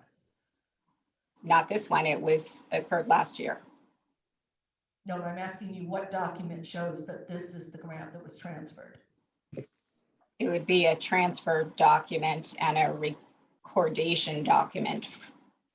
But you don't have, you don't have these documents here. Well, I don't have them right here, right now. I didn't know we'd be talking about this. I have access to them. I could go get them, but. Chairman of the board, it's exhibit number 102.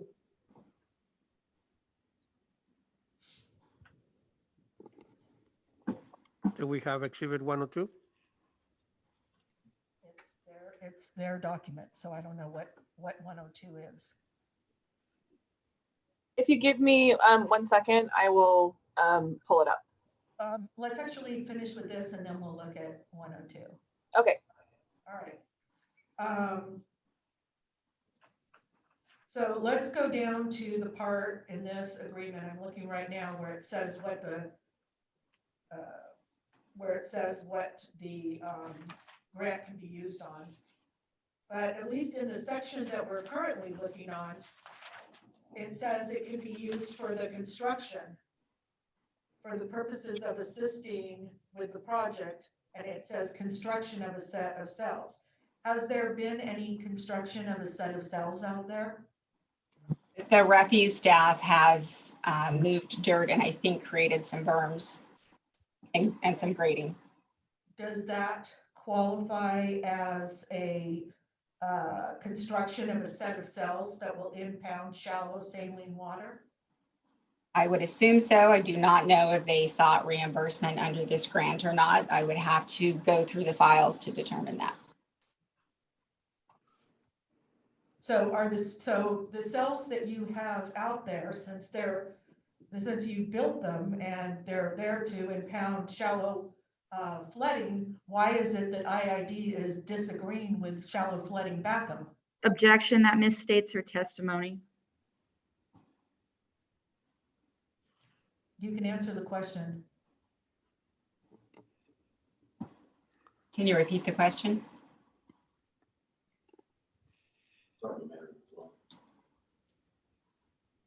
Since IID has constructed, So IID has not constructed. I was very clear that the Fish and Wildlife staff constructed what's out there. so you're saying that the dirt that is being moved around right now that you were referring to is done by under Fish and Wildlife Service? I'm saying that the construction activities that occurred on that site were not by IID staff. They were, I'm assuming it was Fish and Wildlife Service staff or contractors. But you don't know that. I know it was not IID staff that moved dirt. Well, I'm not necessarily just IID staff, but IID contractors. It was not IID contractors that we've never authorized, to my knowledge, any earth movement out there. That's all been handled by the refuge. So then IID has not constructed a set of cells that will impound shallow flooding. Isn't that correct? No, we have not. Or yes, So we have there would not. be no reason for the state of California to pay IID $1.85 million because there's been no construction, which is what the grant was for. So this was a grant. I think it was amended.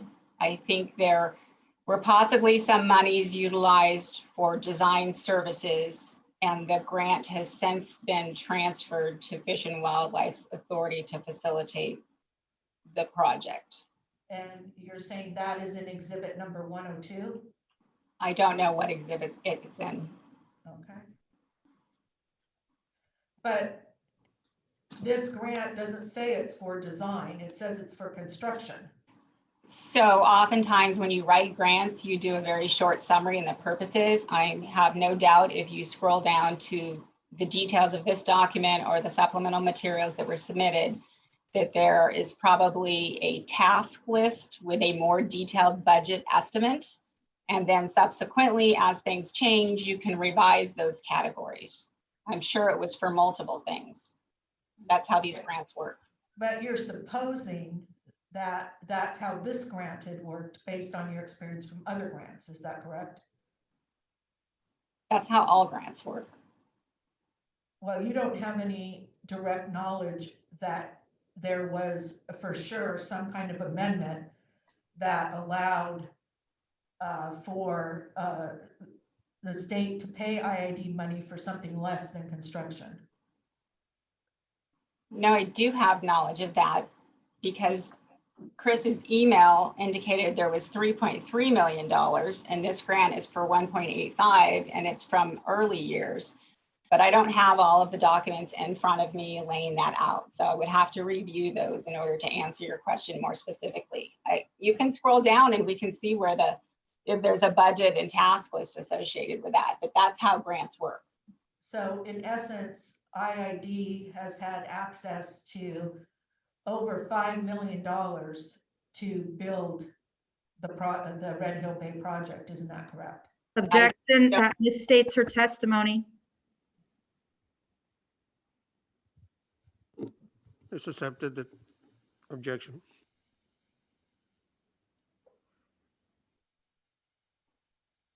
So isn't it correct that IID has had access to over $5 million in grant money? Is that correct? I don't know about the $5 million total. Well, I'm adding up the 1 point. No, it's not an addition. It's a cumulative number. My recollection is Chris's email said there was 3.3 million. This is for 1.85 million. So there would have been an amendment to this. And I do know that throughout this project, the money has always been insufficient to meet the bid estimates, and that's one of the delays that have contributed to this project is needing to find the balance of those funds in order to implement the full project. So IID has not implemented the project for monetary reasons, is that correct? It is not IID's project. Fish and Wildlife Service has not, in some cases, implemented the project due to financial limitations. So in earlier years, there were insufficient grant monies to address the project as a whole. But isn't it true that US Fish and Wildlife cannot move forward with the project until IID approves a lease? Isn't that correct? Objection, asked and answered. The witness answered this question earlier. It's not the exact same question. It is. It is the same question. Okay, it's accepted, the challenge. So isn't it true that IID has had access to over $3 million in order for the Red Hill Bay project to be implemented? So there were funds made available by the Water Conservation Board. Mr. Shoneman's email indicated that he currently has access to $3.3 million. So there have been monies available, but they have to comply with the terms of the grant scope. And isn't it the reason why the $3 million hasn't been spent is because of the fact that IID has not entered into a lease agreement with US Fish and Wildlife? No. So what is the reason that US Fish and Wildlife hasn't moved forward? I think there's many complexities with this project. You'll have to ask them why they haven't moved forward. I'm sure they have multiple reasons. IID has presented a draft lease to them that was rejected. And what was the date of that draft lease? I don't know. What day was it sent to them? I don't know. Sometime in 2020. Possibly around the time when the NOV was issued, isn't that correct? I don't know. I think it was after that. I don't know. But US Fish and Wildlife has made it clear that they cannot do the Red Hill Bay project until they get a lease from IID, isn't that correct? Objection, this is argumentative and it's been asked and answered. It's not argumentative, and you just a second ago told she hasn't answered this question.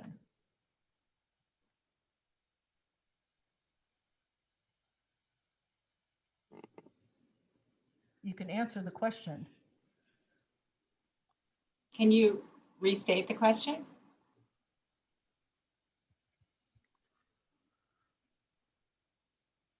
Isn't it true that US Fish and Wildlife Service cannot move forward with any project or spend that grant money until they get a lease from IID? I do not think that is true. Well, then didn't IID send the lease, a proposed lease to US Fish and Wildlife? Correct, and they rejected it. But so why would IID send a lease to US Fish and Wildlife if it wasn't necessary to facilitate this project? You're going to have to ask Fish and Wildlife Service. They asked for a lease. We sent them a lease. It was rejected. You'll have to ask them.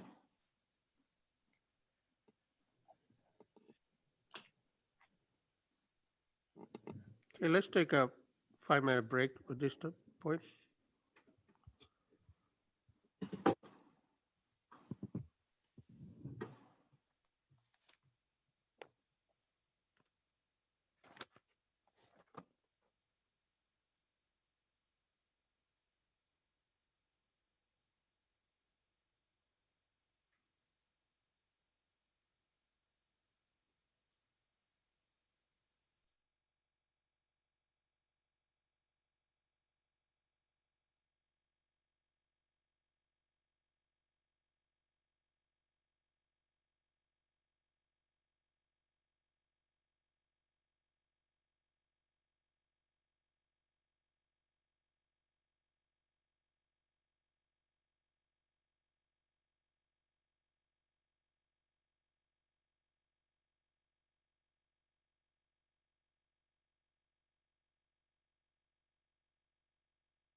Okay, we're ready to reconvene the meeting, please.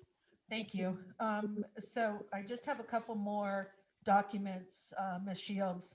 If you could look at the second page of the letter that is to the clerk from the U.S. Department of Interior dated January 27th, 2021.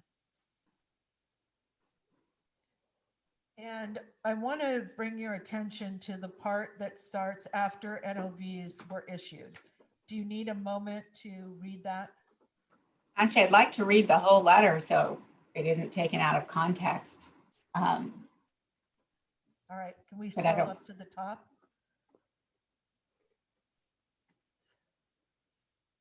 And when is this letter dated? Because I've not seen it before. Yesterday. Oh, well, that would explain why.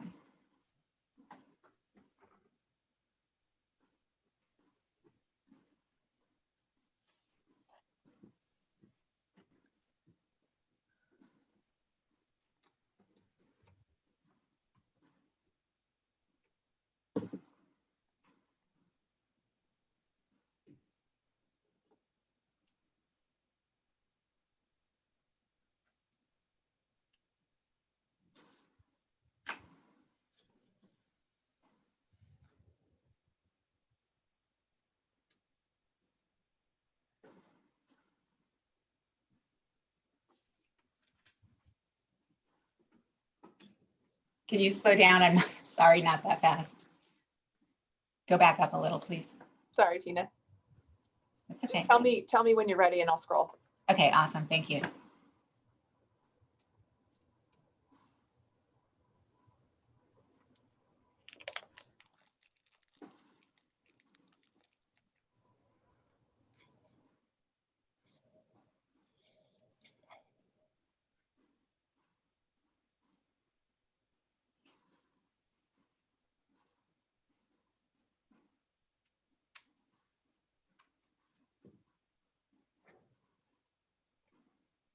Okay, you can scroll down. Thank you.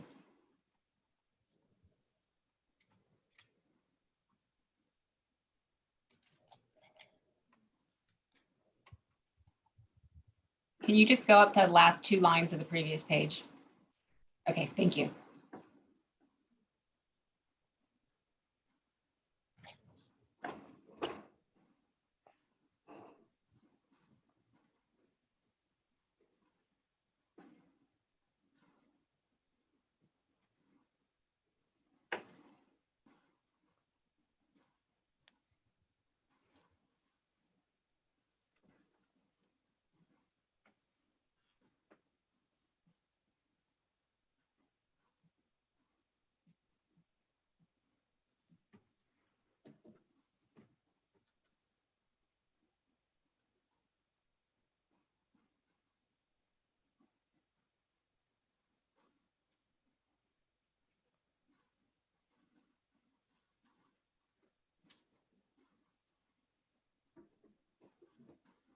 Okay.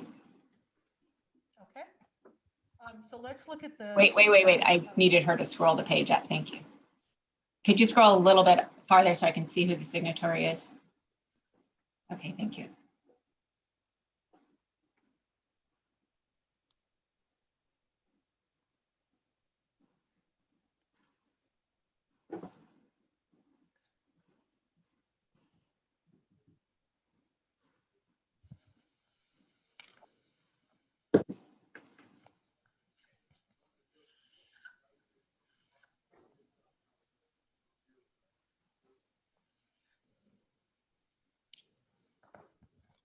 Okay, thank you. Okay, so if we can go up to the top of just this second page, right there, where it says after the NOVs. So isn't it true that IID did not send a draft of an agreement for accessing the property to U.S. Fish and Wildlife?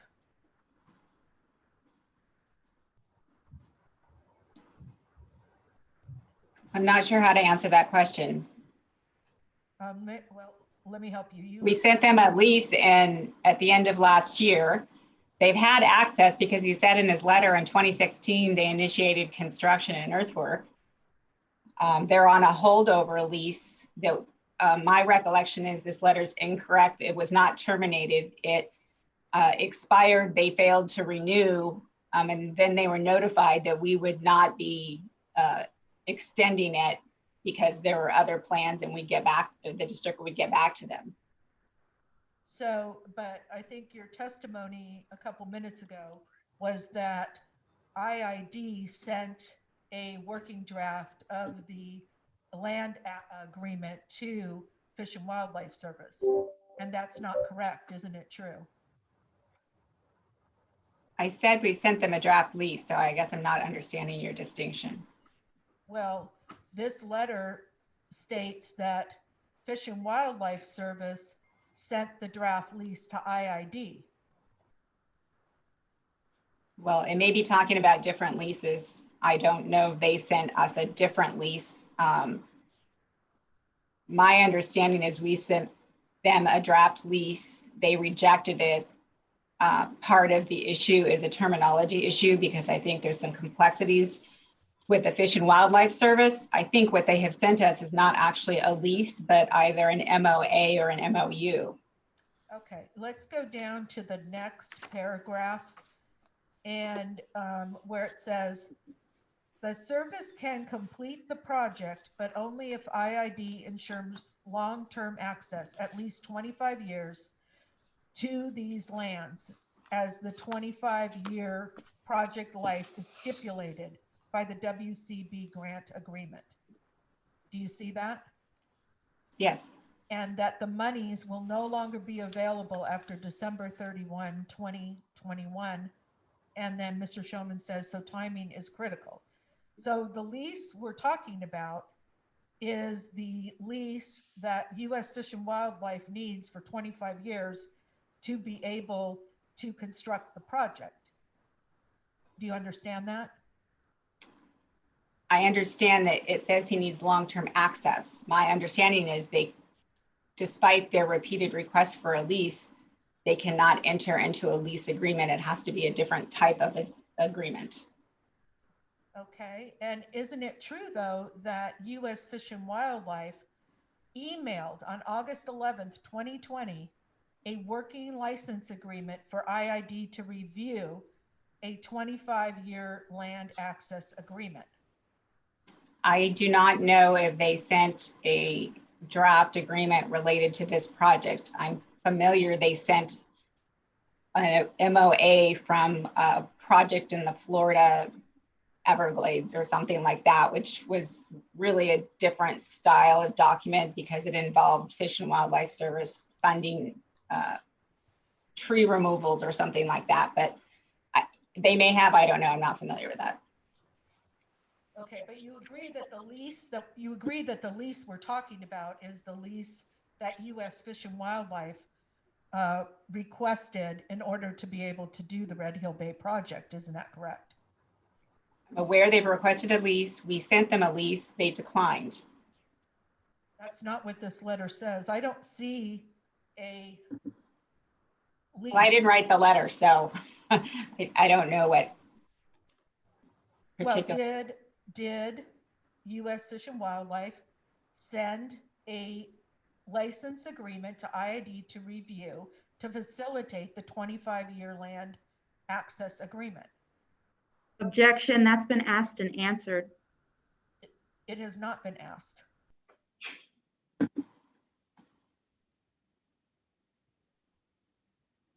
Can you answer, please? So I don't recall, I don't doubt that they probably did. I don't recall the terms of that agreement or the disposition of it. Okay. And then it said, the letter says the service did not receive a response. And in mid-November, we contacted IID to inquire about an option to purchase the land that had been leased. Yes, I'm aware that inquiry was made to our legal department. I'm not aware there was an offer or anything other than an informal inquiry, but it was not made to myself. And then on January 5th, 2021, the service reached out to IID to determine if IID had a response to either situation, the license, and they're talking about the license agreement, or the purchase of the Red Hill Bay project. Are you aware of that? So on January 5th, Mr. Shoneman sent the email that you had on the screen earlier, indicating he had money to spend and indicating they wanted to move forward. Okay, and then on January 6th, IID responded in an email stating, "I'm sorry, I can't answer your questions. But again, we have to complete the regulatory process in order to know exactly what IID's next steps will be." Is that correct? Yes, but that email was not in response to a lease or a operating agreement. That was in response to his inquiry to one of my staff regarding moving forward with a project. I think there was subsequent email exchanges by other parties on that email on that issue. But you don't have any evidence that shows that Mr. Shoneman is not referring to the license agreement, because that's what his letter is stating, that he is referring, that IID was referring to the license agreement. Isn't that correct? I don't know. I'm confused by all of this. All right. And then I want to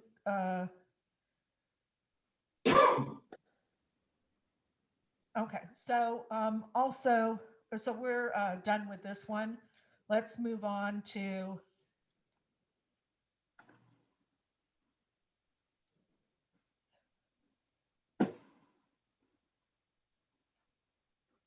Catherine. Do you remember the one I was going to move next to?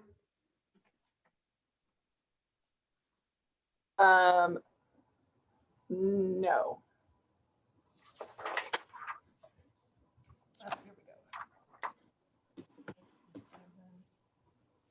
I think I'm going to move to the doc. I'm going to move to the 57, possibly. Is that, yes, I think that is the one.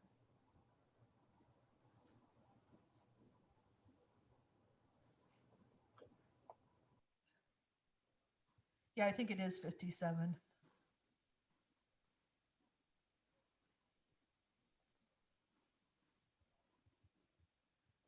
And Ms. Shields, let me give you a moment to look at this document.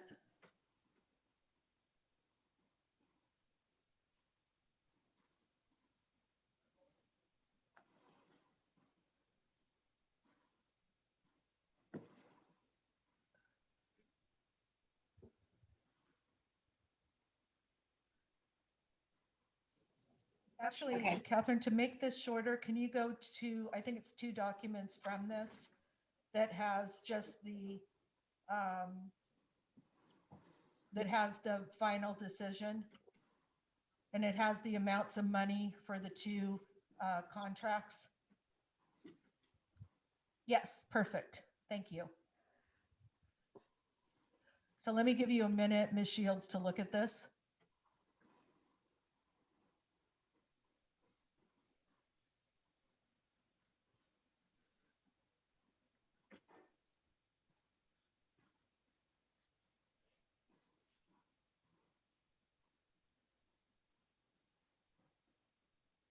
Okay.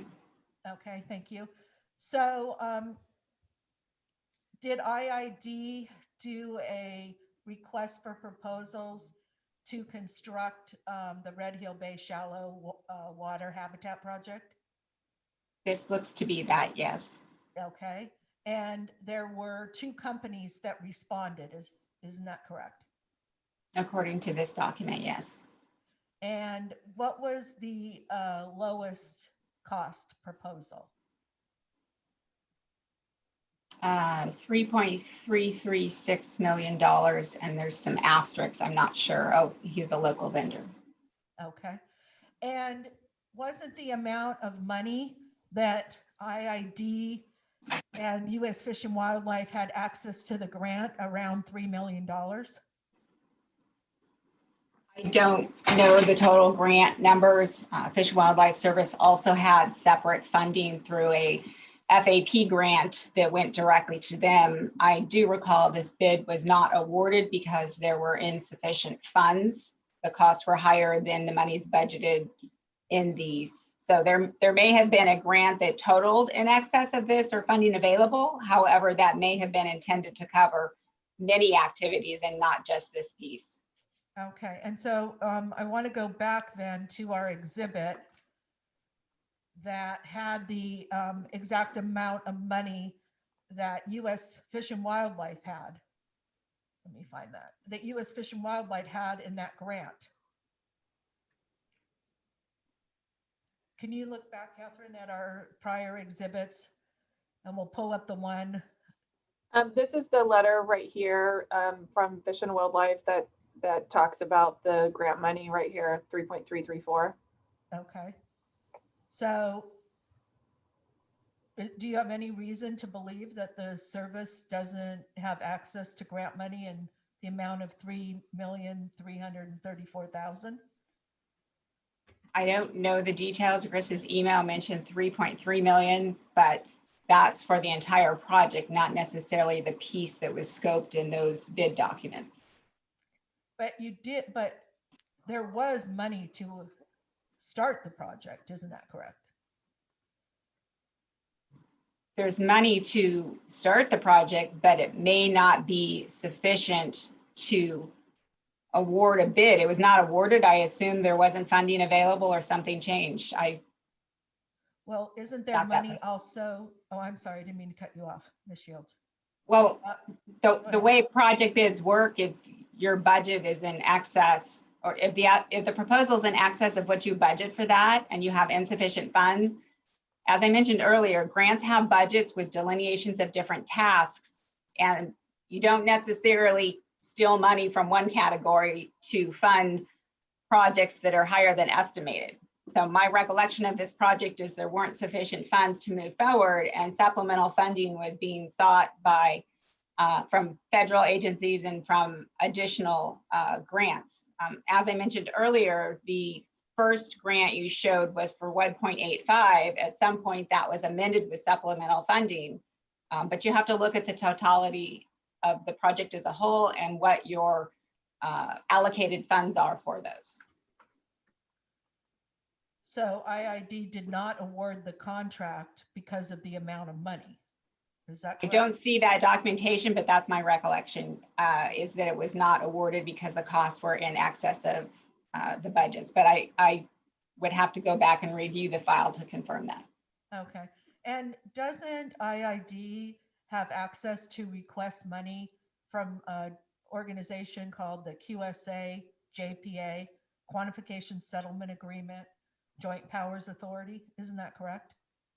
That is a fund established in conjunction with the QSA to fund specified mitigation projects. This is being proposed as a restoration project. But if it was a air quality project, would it be eligible for QSA JPA funds? Aspects of the project would be eligible to be submitted for approval or to be budgeted, but IID does not retain the sole decision-making. The budget must be authorized by the majority of the 4 members, including an affirmative vote by the state of California. So the state of California can decide whether or not IID receives money in order to do an air quality mitigation project at the Salton Sea. Is that correct? Not quite what I said. The JPA consists of 4 entities.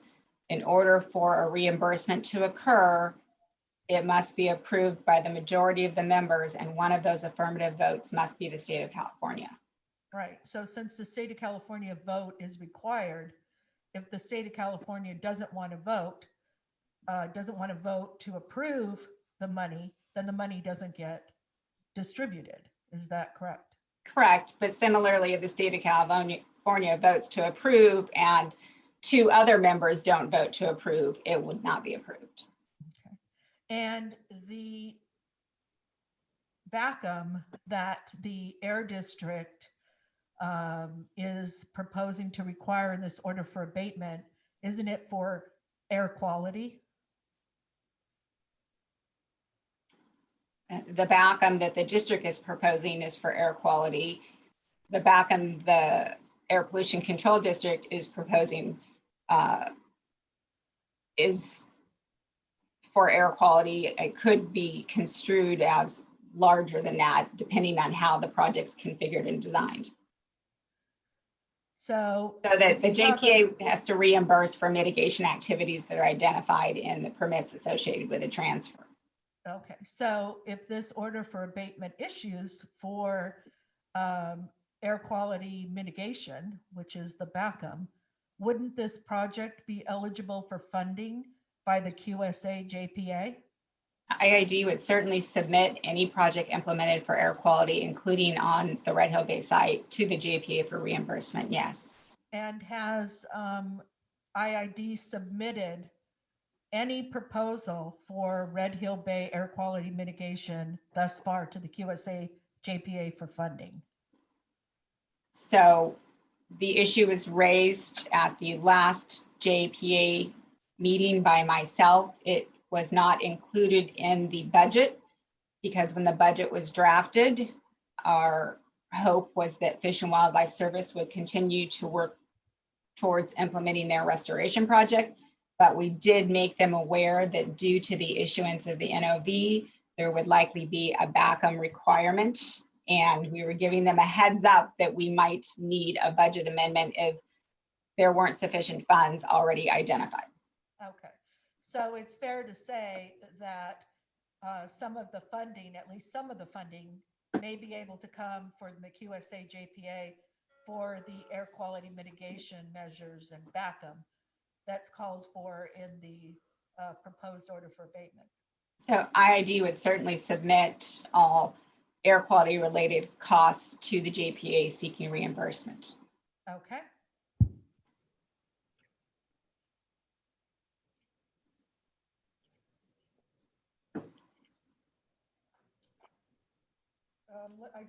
I just have a couple questions on IID's proposal for furrows, irrigated furrows, and established vegetation. I think your testimony, and correct me if I'm wrong, earlier was that this was the mitigation that IID was proposing to have in the order for abatement. Yes. Okay.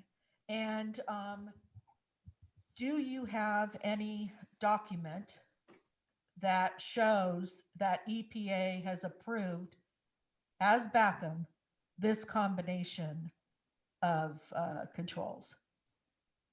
The Air Pollution Control District's Rule 804 and 800 identify vegetation coverage requirements necessary to achieve Backum. But you're not proposing just vegetation, isn't that correct? Your proposal includes furrows, irrigated furrows. Isn't that correct? To create the vegetation, yes. Okay. And have you ever tried, has IID ever done a experiment or test to prove that the vegetation that IID is proposing can survive and grow at Red Hill Bay?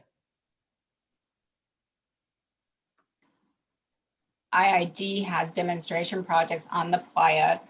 Our experts have indicated that based on their soil characterizations, that this vegetation would flourish in this area if designed correctly. We use native vegetation. I recall there may even be some naturally occurring vegetation, but certainly there is experience in that from our team of experts. Okay, so have they actually successfully grown vegetation at the Red Hill Bay project area? Well, not at the Red Hill Bay project area. That's why we're having Yes, this conversation that's- today. But that's my question. So I'd like to pull up one other document.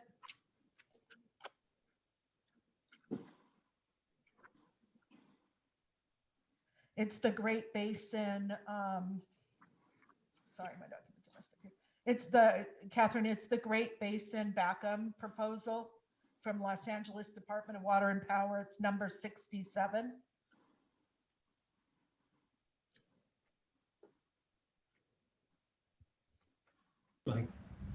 Okay, this is a document that was attached to the abatement order for Los Angeles Department of Water and Power, and the abatement order was issued by Great Basin Unified Air Pollution Control District for Backum to be done at the Owens Lake.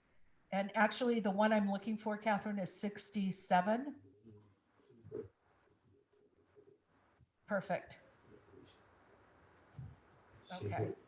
Have you ever seen this document before? No. Okay, it's about 140 pages of analysis, actual tests at Owens Lake in the spots where they were going to do the vegetation, and what the requirements would be in order to have a successful managed vegetation backup. Does IID have such a existing proposal? If you would like me to review the 367 pages of this in order to respond, I'd be more than happy to, but I'm going to need a little bit of time. Okay, I guess what I'm asking you is, I don't think you're asking, I think you're trying to tell me. well, what I'm asking you is does IID have a full tested out program that proves that vegetation works at the Salton Sea at Red Hill Bay? So there is nothing at Red Hill Bay. You're asking a chicken and an egg question. The only way to prove what works at Red Hill Bay is to do something at Red Hill Bay. So we have proposed a measure that meets the requirements of the Backum. There's 4 Backum options identified in the Air Pollution Control District's plan, and we have picked one. We have not picked the one that the Air Pollution Control District is pushing. Have you submitted your vegetation irrigated furrows and vegetation plan? Have you submitted such a plan to the Air District? We've not had the opportunity to yet. Well, haven't we? That's the purpose of this hearing, I had thought. Well, since the violation notices, I think your earlier testimony was, since the violation notices were issued back in June of 2020, the agencies have been discussing, among other things, Backum at the site. So that's, what, 7 months IID has had to put together a program for what they're proposing in terms of the I won't say. furrows and the vegetation. So IID has presented conceptual plans. The Air Pollution Control District has been fixated on a shallow flooding plan, and the discussions have not been super fruitful as a result of that. Okay, that isn't an answer to my question, which is yes or no. And that is, has in all that time, in the last 7 months, has IID done a analysis specific to Red Hill Bay, or even put together a mitigation plan that has the vegetation and the furrows to prove that it's going to meet Backum? During that time, has that ever been submitted to the Air District? I don't know. I have not been involved in all of the settlement discussions. Okay, but you're not aware of such a thing being submitted, are you? I'm aware that conceptual plans and drawings have been shared. But not the kind of document that I'm talking about, which has an analysis in it. Isn't that true? Well, I don't know, you referenced this document, it's 367 pages from another basin, and you're trying to make a comparison. So we have not presented an in-depth analysis of either a shallow flooding or a vegetated flooded site. We have good pilot project experience. We've seen significant improvements, and we have data to that standpoint. It's been in many of our reports. We continue to work with the Air Pollution Control District to refine that data and analyze it. But that's where we are now. Okay, but you have not submitted to the Air District a comprehensive document that could be reviewed to determine whether or not these irrigated furrows and vegetation can meet BACM. I'm not aware that your rules require that. Can you put up, Catherine, Rule 800 for me, please?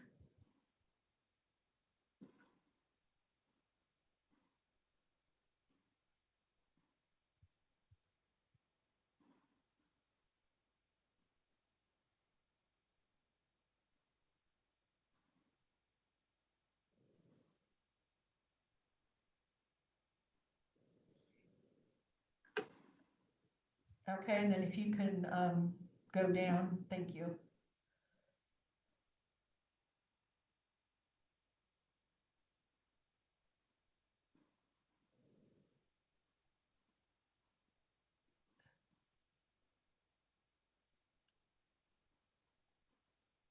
I'm looking for the BACM section.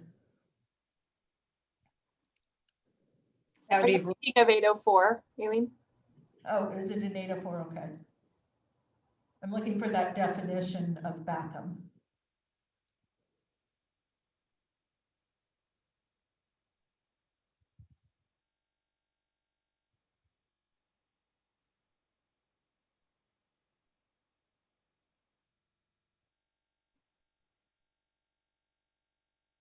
Oh, there we go. There we go. If you can go just perfect. There, okay.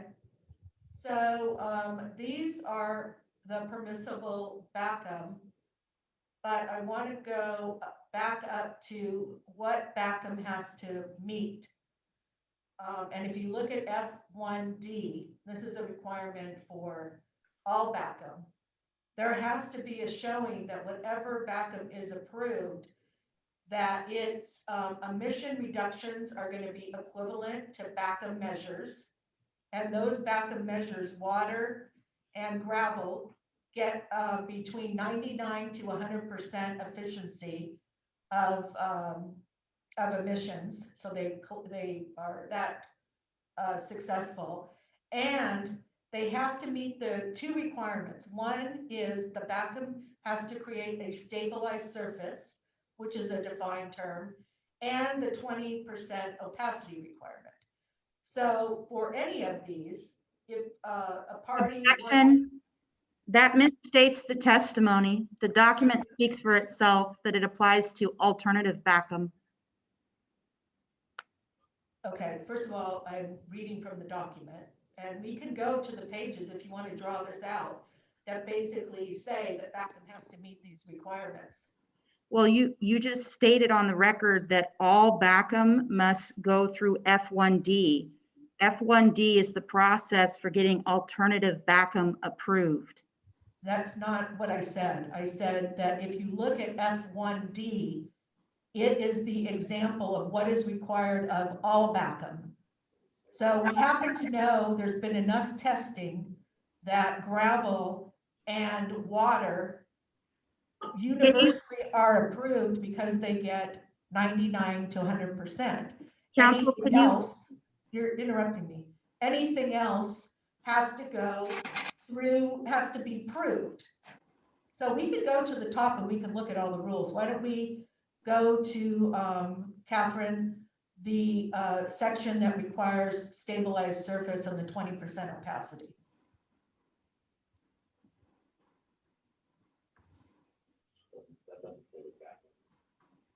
I think it's E.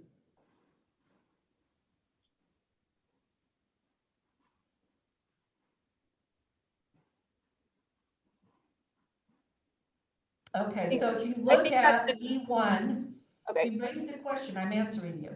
If you look at E1, it says that if you have jurisdiction over an open area, that you have to do one of the requirements in section F1, and this is where it says, to comply with the conditions of a stabilized surface at all times and to limit visibility to 20% opacity. So that's where the requirement is in that. My issue is that, council, my issue is this says one of the subsections of F1. You are looking at F1D and indicating that that applied to all of the subsections.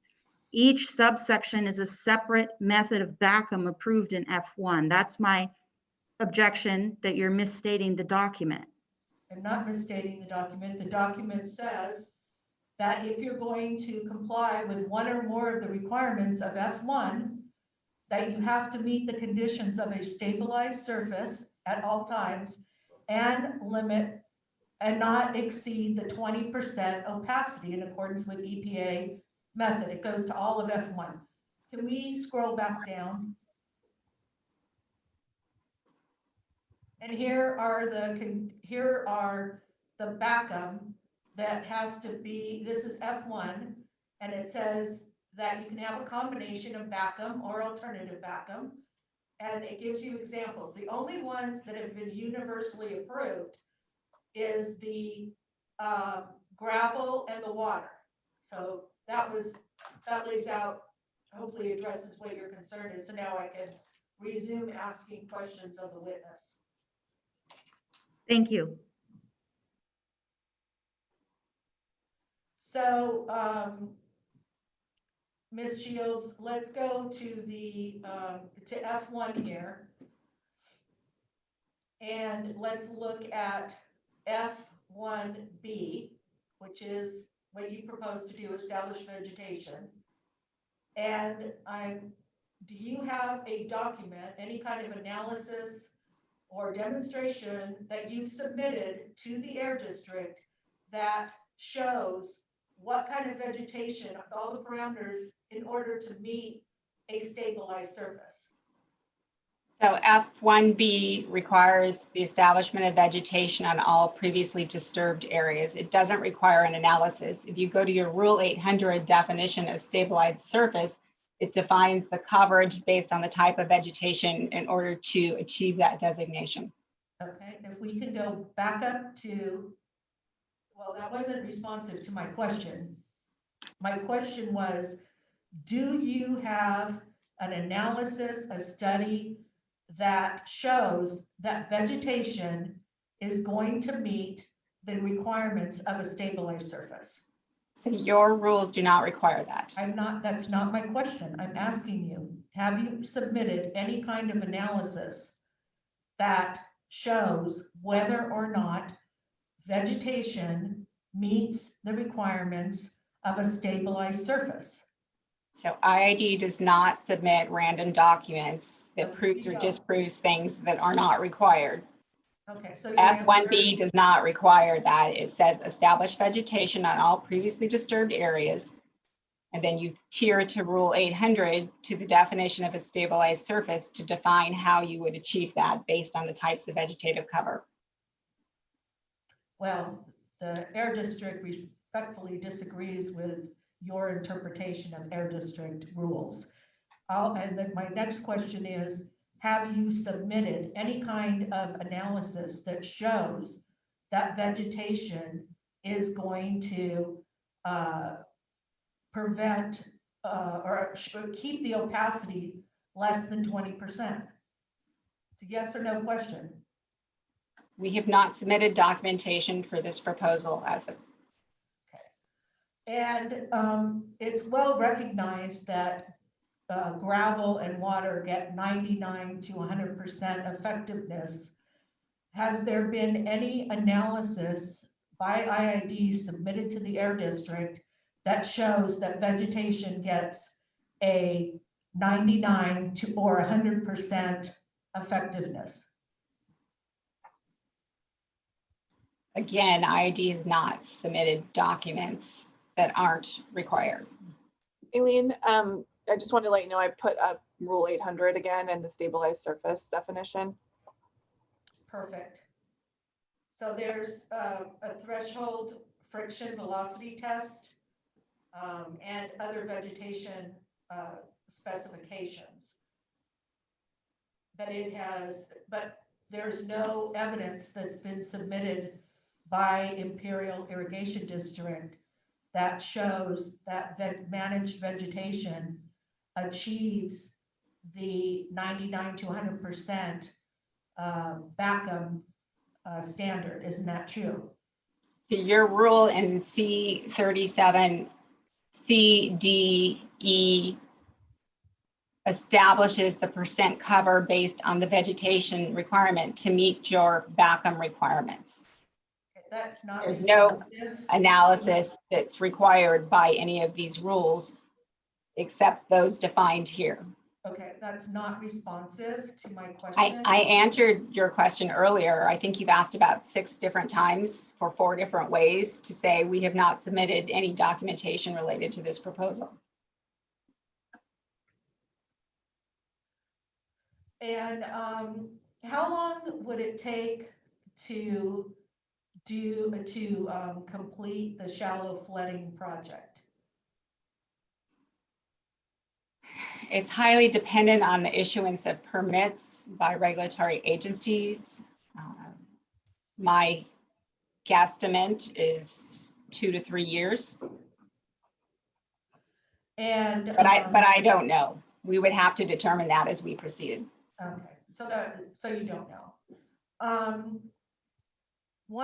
Is this a correct statement that once the water flows across the Red Hill Bay area, that and it's to the proper depth, that BACM has been achieved? The Air Pollution Control District would have to determine that. I can't tell you that. But once the area is covered with water, there should be no emissions. Isn't that correct? If it's covered with water, but you talked about a certain depth or something. If it's covered with, if the playa is covered with water, would there be any emissions coming from that area? If the playa is covered, there aren't emissions. If it's covered with water, there would not be emissions. Okay, and that would occur once the water goes across the land, isn't that true? Emissions could also be reduced with other types of cover. You've indicated gravel, you could concrete. That's not answering my question. If you could answer my questions, we could get this done quicker. Well, if you could stop re-asking the same question, that would be helpful. Can you re-ask it again? Because I feel like I've answered it a half dozen times. Well, this question you haven't answered, and that is, once the water goes across the land, the playa at Red Hill Bay, that there should be no emissions. Isn't that correct? One would think, yes. Okay, and that would occur as soon as the water is let to sheet across the land. Isn't that correct? Assuming you had the ability to get water on that site, yes. Okay, and with vegetation, you have to plant, and those plants have to grow, they have to mature, and that's assuming the plants can even grow there. Isn't that correct? Yes, that's correct. Okay, so you're aware of the requirement. I'm going to ask you, are you aware of this requirement that the most expeditious control needs to be implemented? Are you aware of that requirement? I've been told that, yes.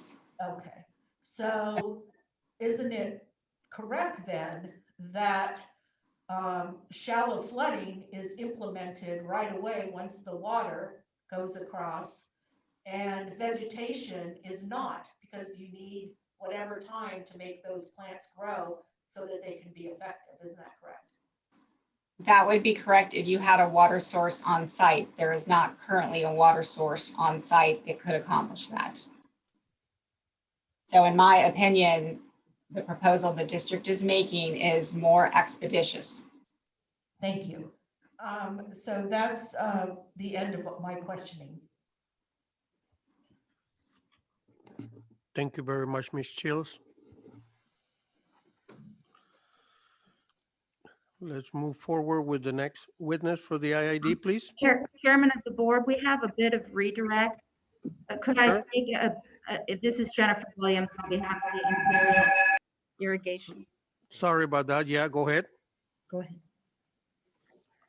We would, if possible, can I get a short restroom break before we do redirect of this witness? Sure, let's just make it 5 minutes because we have 1 more hour to go. I understand. I appreciate your indulgence. Thank you so much. You're Thank you. welcome. Again, thank you, Ms. Chills.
What happened? Huh? That's $32,000 that she put into beta. Que les podían comprando unas pinches. Regardless, should give one to everyone. No? When other people's moms and whatever, they send them flowers, why not when an actual member, right? That's what I'm saying, yeah. That should be automatic.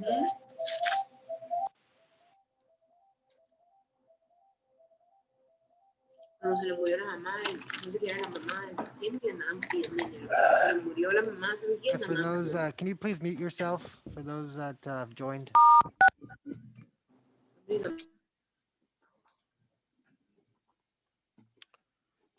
Are we ready to resume?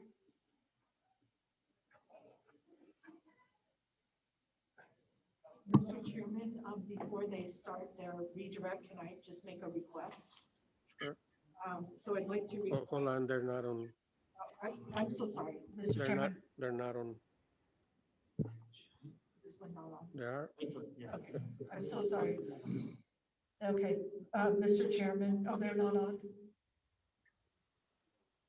Okay, I'll wait.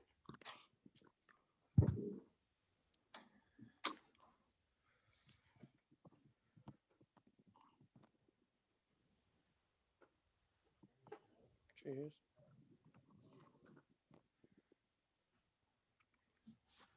Are we ready to move forward? Yes? Mr. Chairman, Mr. Chairman, I apologize. Go ahead. Yeah, Mr. Chairman, we're ready to move forward. I see Ms. Shields' screen is still blank, and I'm going to interpret that to mean she hasn't quite made it back to her laptop yet. So we might give her a minute to return. Okay, in the meantime, County Council has a request.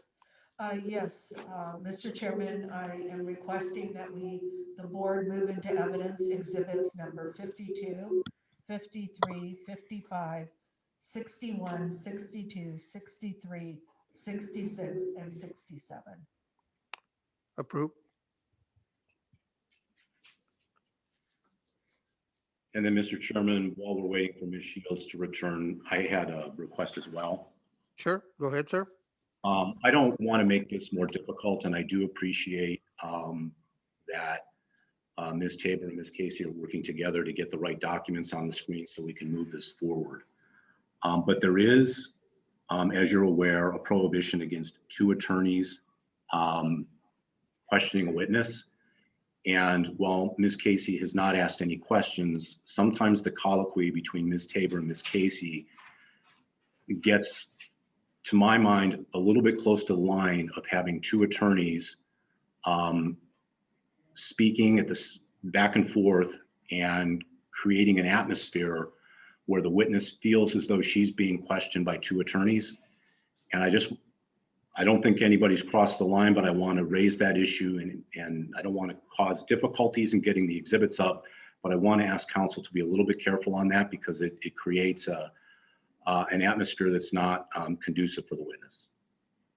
Thank you very much, sir. Do you need to answer to his? No? Okay, that will be taken in consideration. Thank you, I appreciate that.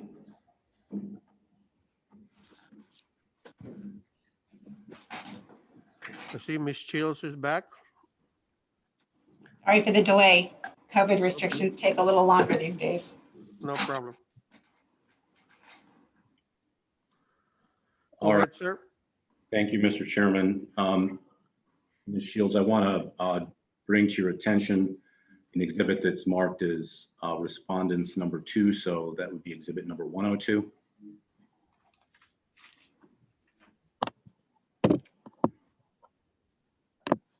And I will allow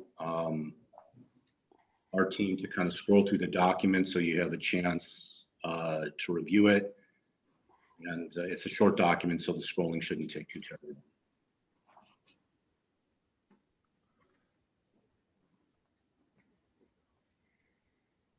Okay, go ahead, move it up. Okay.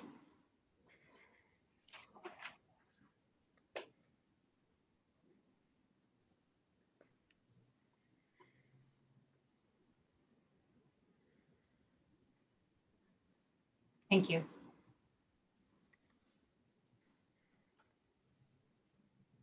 I think I'm pretty good. If we need to look at specific sections, I can have you go back. All right, very good. Ms. Shields, what is this document? This is a recordation document that's tied to the Red Hill Bay property, noting that the grant funds from the Water Conservation Board have been transferred to the Fish and Wildlife Service for their sole usage on building their Red Hill Bay shallow water habitat project. All right, and is this the agreement that you were referring to during your cross-examination, the transfer of the grant, the $2.4 million in grant funding from IID to the Fish and Wildlife Service? Yes, it's the IID authorization for those funds to be transferred to Fish and Wildlife Service and their respective acceptance of that grant responsibility. Okay, so as things currently stand, then it's the Fish and Wildlife Service that has access to that $3.3 million in grant funding from, is it the Department of Water Resources? I think it's a subsidiary of that called the Wildlife Conservation Board. Yes, that's my understanding. And in your mind, Ms. Shields, doesn't Fish and Wildlife's acceptance of all of the grant money establish that the Red Hill Bay project is Fish and Wildlife's project? Yes, sir. I'd like to now bring up exhibit number 55. And if we could do a side-by-side of 102 and 55.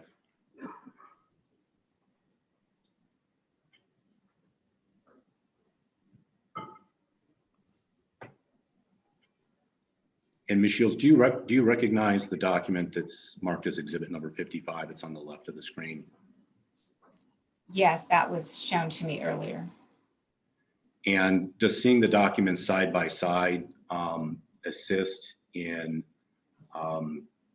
reaching any conclusions with respect to whether the grant funding referred to in 55 is the same as the grant funding referred to in exhibit 102? I think the highlighted numerical references confirm that. All right, thank you.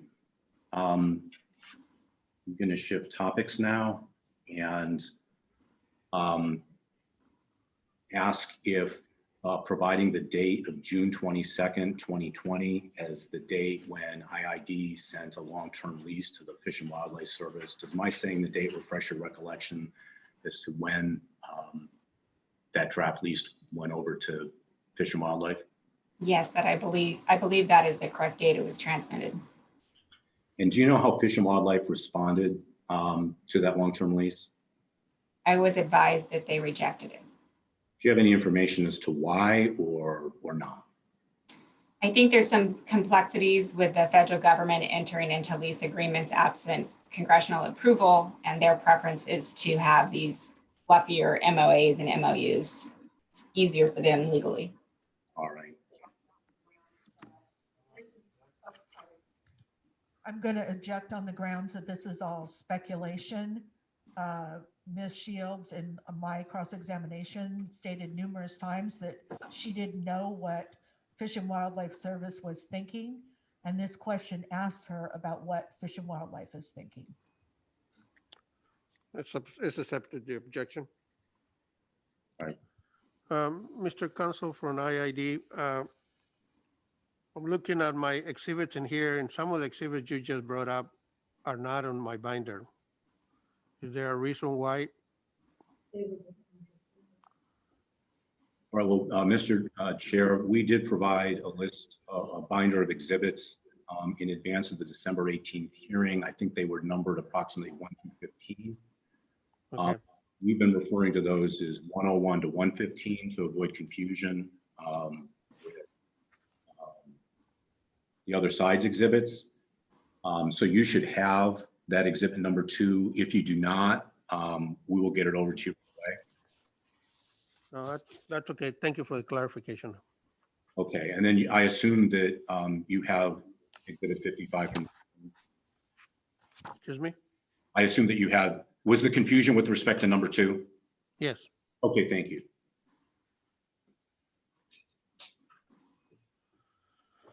All right, Ms. Shields, is Is IID moving forward with planning for its Backham project? Yes. Does that include planning for furrow irrigation? Yes. Does it involve planning for development of electrical service at the site? Yes. And does it involve planning for the development of water supply options for the site? Yes.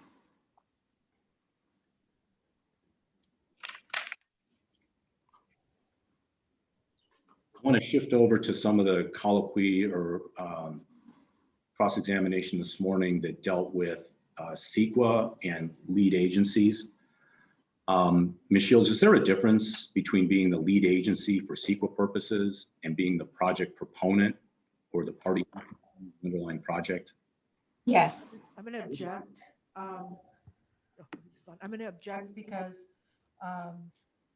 Ms. Shields, when she was doing her answers to my cross-examination, said repeatedly that she didn't know about CEQA, and now she's being asked about a provision of law of CEQA. Now, I think I said I'm not a CEQA expert. So if you're not a CEQA expert, then I'm objecting to her testimony if she's going to state what CEQA says, because she's not an expert. Okay, accepted. Yeah, what I'm trying to do, Ms. Tabor, is I'm trying to provide some clarification to the confusion you created by asking repeatedly whether IID was the lead agency for the project. I believe Ms. Shields responded yes for CEQA purposes. And so your questions were answered. I understand the colloquy that just took place, and I will try to be mindful of that, but I'm going to ask a couple more questions in this area. Could we bring up exhibit number 62?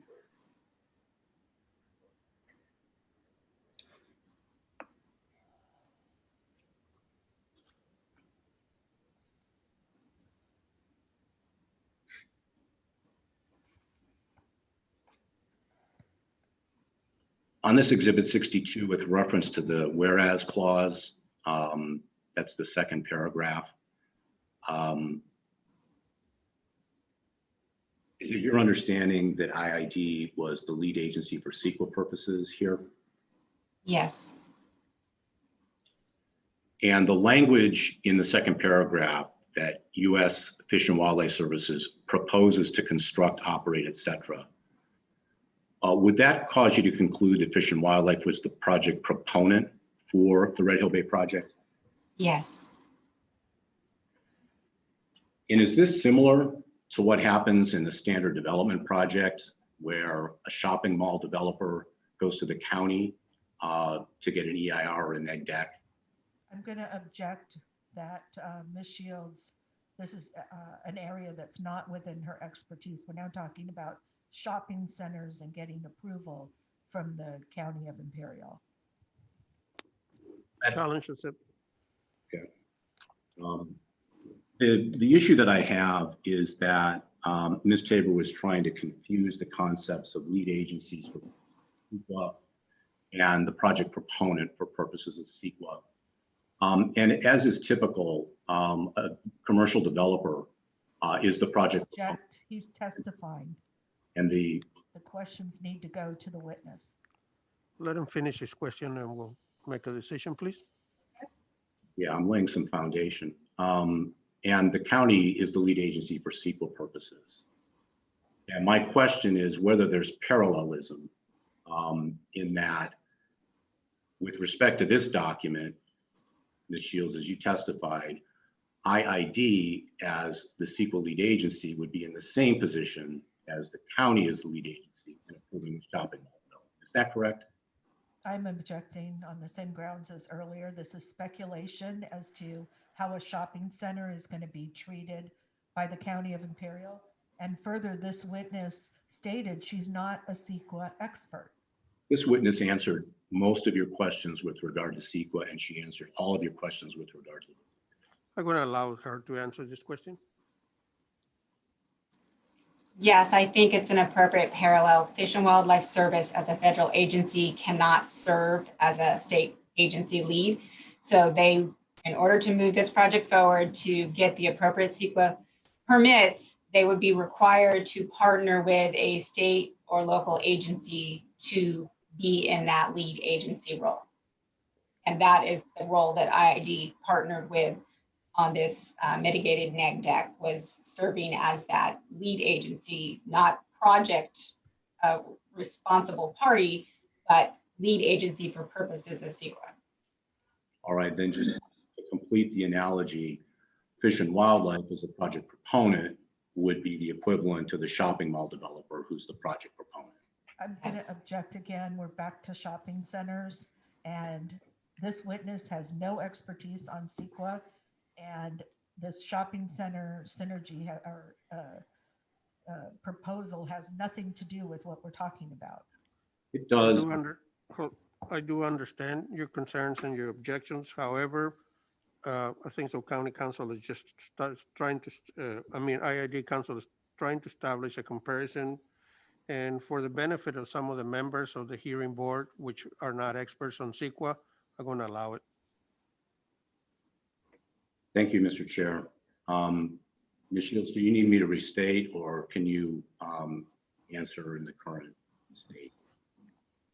So oftentimes a state or public utility or agency has to serve as a CEQA lead for a project, a private project or a federal project in order to meet the CEQA requirements. In this case, IID served as the lead agency for purposes of this environmental permitting on a federal project proposed by the U.S. Fish and Wildlife Service. Okay, so in this circumstance, the U.S. Fish and Wildlife Service as the project proponent is analogous to the shopping mall developer who's the project. Yes.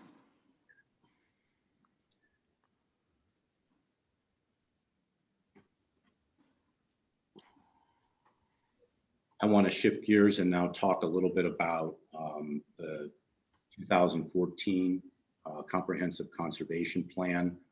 There was some confusion about what project is whose. Does the 2014 Comprehensive Conservation Plan contain a list of the future construction projects that the Stunny Bono Salton Sea National Wildlife Refuge contemplated over the next 15 years? Yes.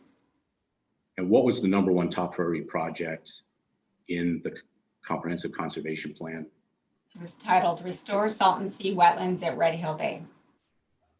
So that's an indication that, at least pursuant to a federally adopted document, the Fish and Wildlife Service, that the Red Hill Bay project was the Fish and Wildlife Service's project. Yes. All right. And then I have one last area of questioning. It's with regard to potential or possible reimbursement from the Qualitative Settlement Agreement, QSA, Joint Powers Authority, JPA. You indicated on cross-examination that IID would submit any funds it expended for reimbursement. Is that correct? Yes. Can you tell us definitively, would the QSA JPA definitely reimburse the IID for the shallow flooding project set forth in the Air Pollution Control District's proposed stipulation order? No. Is there a difference in the way the JPA looks at mitigation activities and restoration projects? Yes.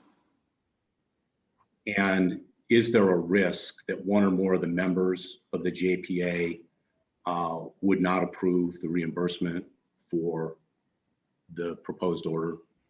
Yes. All right, thank you, Mr. Chair. I have no further questions. Oh, yeah. We're both making this mistake. I would like to move Exhibit 102 into evidence. So, approve. Thank you. I'd like to do a couple questions on redirect. Ms. Shields, I'm going to go back to your comparison of the shopping center. So the project proponent would be the developer of the shopping center, And then in order for that project to go forward, it would have to be approved by the county. Isn't that correct? Or the city, depending on the jurisdiction. I'm talking about the same county, this Imperial County that you were testifying that you had knowledge about. So I'll re-ask the question for you. I answered your question. You didn't answer my question. I I needed. said just the county or the city. That's responsive. I'm sorry, I don't understand your response to my question. My question is as a shopping center project proponent in Imperial County, that project, in order to go forward, would have to be approved by the county. Isn't that correct? I said yes, or if it was in the city, by the city. So I answered your question. I just gave you a little extra to go from today. So my next question is, this project of Red Hill Bay, in order for it to go forward, it requires approval by IID. Isn't that correct? IID is the landowner, so I would say that yes, there needs to be an approval by the board of directors for that project to ensure it's consistent with existing leases and plans. Okay, but with IID approving the environmental project, they are approving it in their role as the entity that approves the project.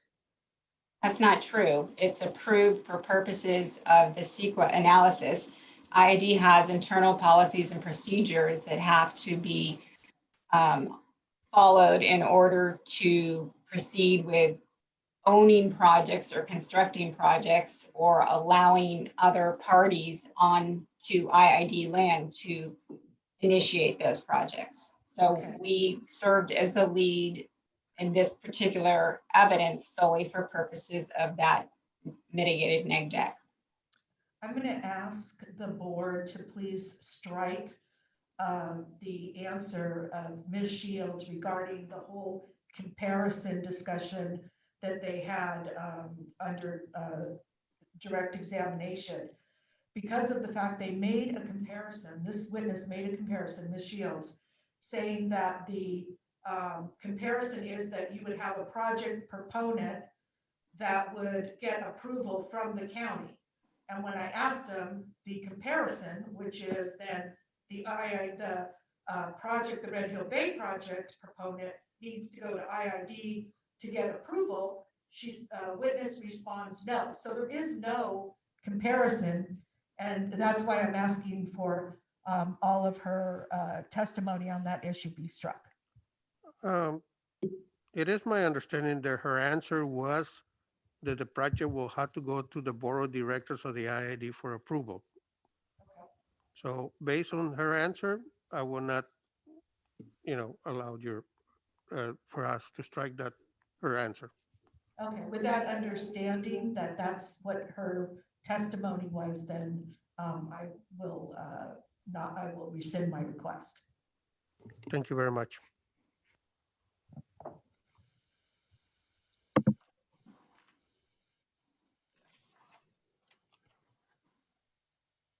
Any more questions for her?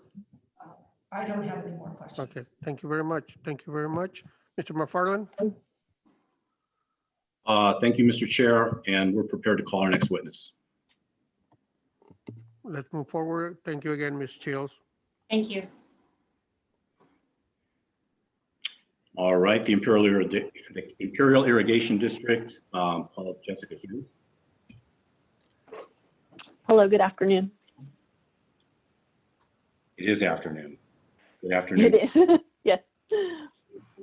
All right, Ms. Hughes, if you would identify yourself, state your full name and spell your last name. Sure, my name is Jessica Lynn Lavecchio Humes, Humes. All right, thank you.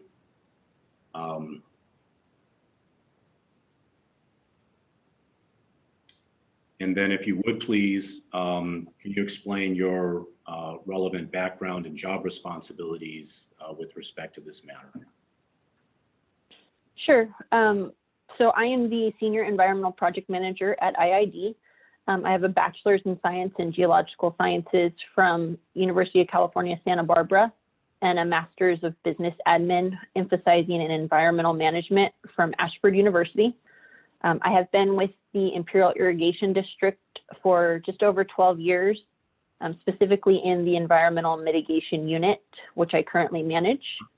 My day-to-day activities include implementing the quantification settlement agreement, water transfer, environmental mitigation measures, and those include anything and everything related to environmental mitigation, pre-construction activities, pre-operation and maintenance activities, burrowing owl mitigation, desert species mitigation, and implementing the Salton Sea Air Quality Mitigation Program. All right, thank you.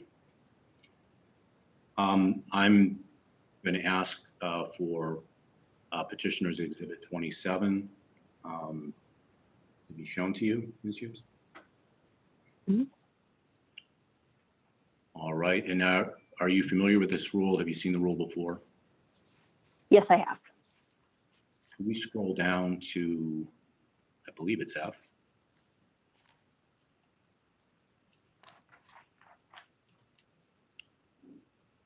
And this part of the rule, Rule 804F, what's your understanding of this section of the rule?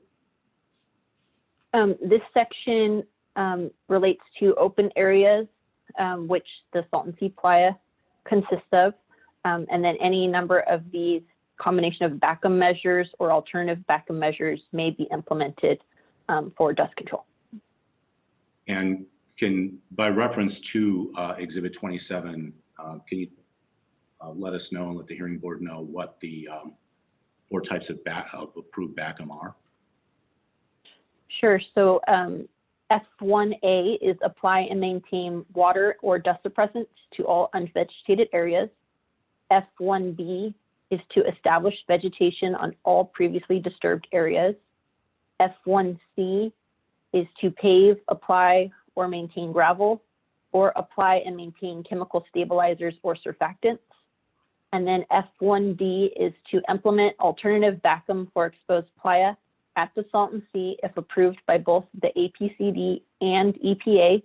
Alternative BACM may be approved by the APCD and EPA in accordance with a technical evaluation demonstrating that the proposed alternative BACM achieves PM10 emission reductions equivalent to BACM measures identified in subsection F1A, F1B, and F1C, and that the dust control method will achieve a stabilized surface and meet the 20% opacity requirements in accordance with US EPA Test Method 9. All right, thank you. You've been through all four of the approved BACMs that are listed in Rule 804. Is shallow flooding listed as BACM? No. Do you know if shallow flooding is defined in Rule 804 or Rule 800? No. Okay. Let's go to the next slide. I want to talk a little bit about the proactive dust control plans that IID has submitted to the Air Pollution Control District over the last 5 years or so. Did IID submit a air quality plan back in 2016? Yes, in 2016, IID submitted the Salton Sea Air Quality Mitigation Program in coordination with Imperial County Air Pollution Control District, and it was approved and adopted by IID's Board of Directors. Okay. Subsequent to the Air Quality Mitigation Program, has IID submitted what are known as proactive dust control plans? Yes. We have submitted 3 proactive dust control plans to the APCD in each of the last 3 years. Okay, and do the agencies work cooperatively to implement those plans? Yes, we do. We meet each year to go over the proactive dust control plans and then throughout the year to make sure they are implemented. Okay, in general, how do the plans work? In general, each plan identifies areas of concern based on our annual emissions estimate, and we prioritize dust control priority areas for implementation of dust control measures. Okay, can you tell us whether the most recent plan, the 2019-20 plan, did it identify the Red Hill Bay area for dust control? Yes, it did. Our 2019-2020 plan, which was approved by our board in April of 2020, identified the Red Hill Bay project for immediate dust control. All right. I'd like to call up Respondents Exhibit 3, which we're calling Exhibit 103 for purposes of this hearing.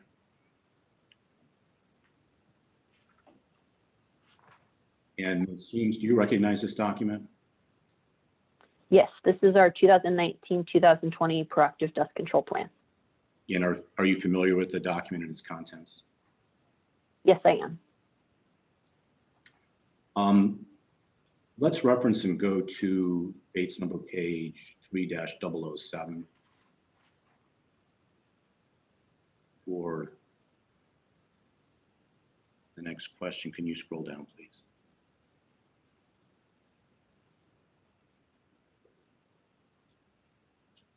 And with reference to this page, can you tell us a little bit about the importance of prioritization in this plan? Yes, so based on our analysis, especially in our emissions estimate, a relatively small percentage of the playa is responsible for a majority of playa emissions. Specifically, 10% of the playa is responsible for over 50% of playa emissions, and approximately 20% of the playa is responsible for nearly 80% of playa emissions. We then take that information and identify priority project areas based on the most potentially emissive areas and implement projects on them. All right, sounds good.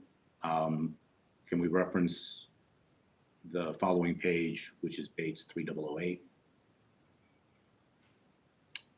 And right there in the first paragraph, can you walk us through and let us know whether the Red Hill Bay project area was included within the 2019-2020 PDCP?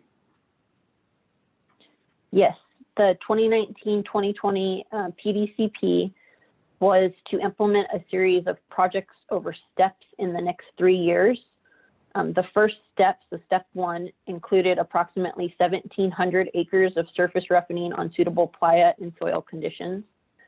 Step 1 also includes an additional 1,900 acres of surface roughening within the State of California Species Conservation Habitat Project and the U.S. Fish and Wildlife Service Red Hill Bay Project. Those were to be implemented as soon as possible. Okay. And then let's move down to Bates 3013. And I'll direct your attention, Ms. Humes, in particular to lines 12 and 13. They're not numbered, so we have to count, but I think they're the lines where you can see the Red Hill Bay Habitat Project referenced. By reference to this chart, can you tell us how far along the dust control measures were at the Red Hill Bay project when this report was submitted?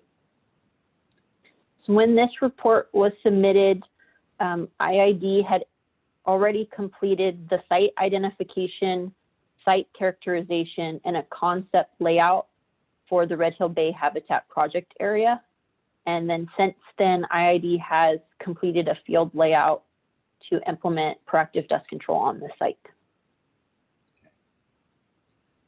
And then finally, if we could move to Bates 3-056, which is a figure.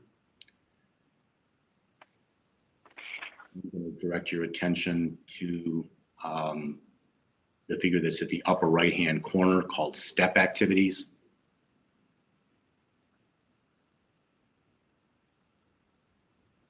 And with reference to the legend, their PDCP recommendations and the color coding, can you tell us the priority that the Red Hill Bay project area had with respect to dust control measures in IID's plan? Yes, the Red Hill Bay project area is the hot pink. On the legend, it is the step 1B area.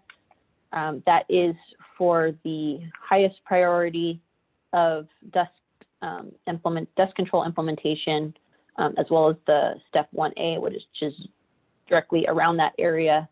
And then the other colors indicate future projects that are still being worked on. But it was the top priority of projects. Okay, thank you.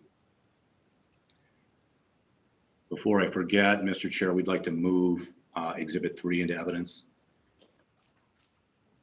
Accepted. Thank you.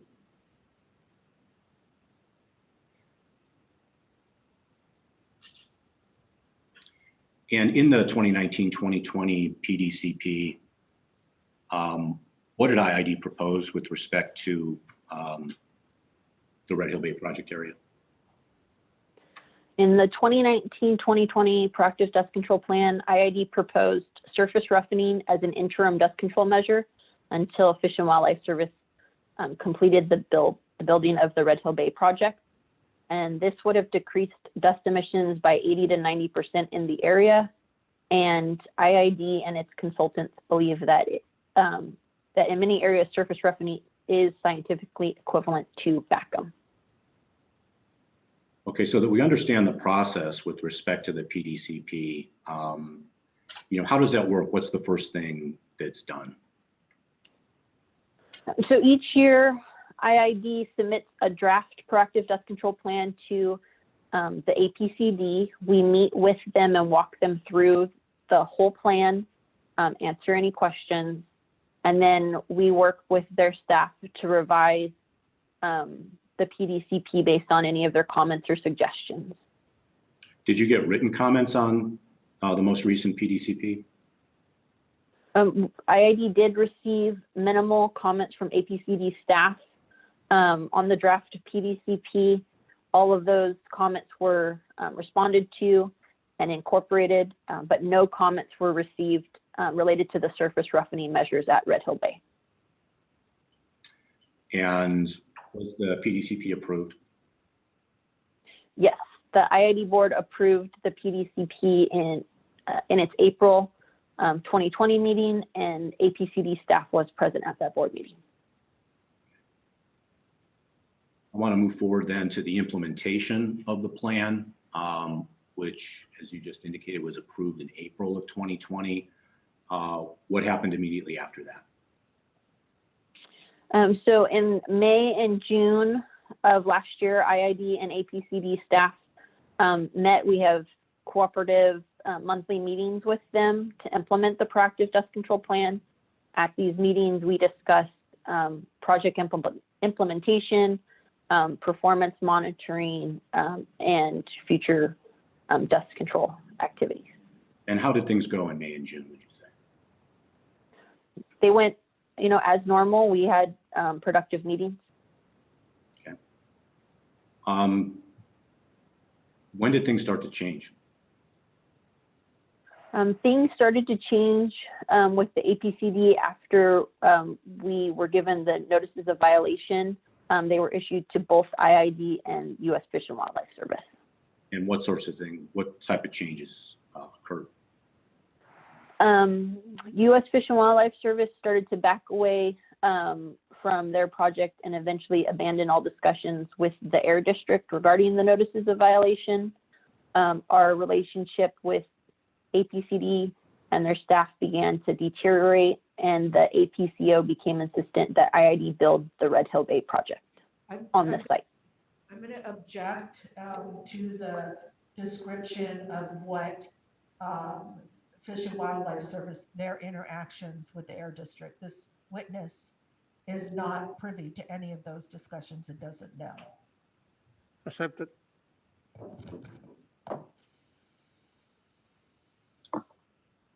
I wanted to talk a little bit about some of the work that IID has already accomplished in the area of the Salton Sea.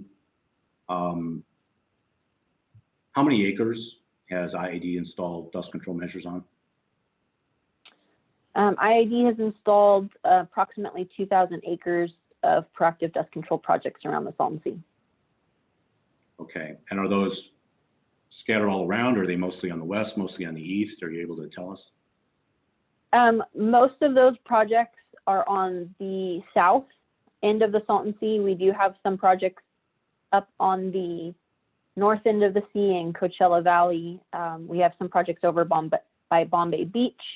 And then we are working to conceptually design projects on the west side of the Salton Sea. Okay, and then just so we don't lose sight of it, the projects that you've implemented to date, are those in general the highest priority projects? Yes, all projects that we have implemented to date are on the highest priority areas that have been identified in our annual emissions estimate and our annual proactive dust control plans. Okay. When did the field work start? We began installation of proactive dust control projects in 2015, and we are continuing projects through today. What types of dust control measures have been implemented? IID has implemented surface roughening, vegetation plots, and vegetation establishment within irrigated furrows. Okay. Has IID implemented any shallow flooding? No, we have not. Has the APCD asked for shallow flooding anywhere pursuant to the PDCPs? No. Thank you, Ms. Humes. I have no further questions. Thank you.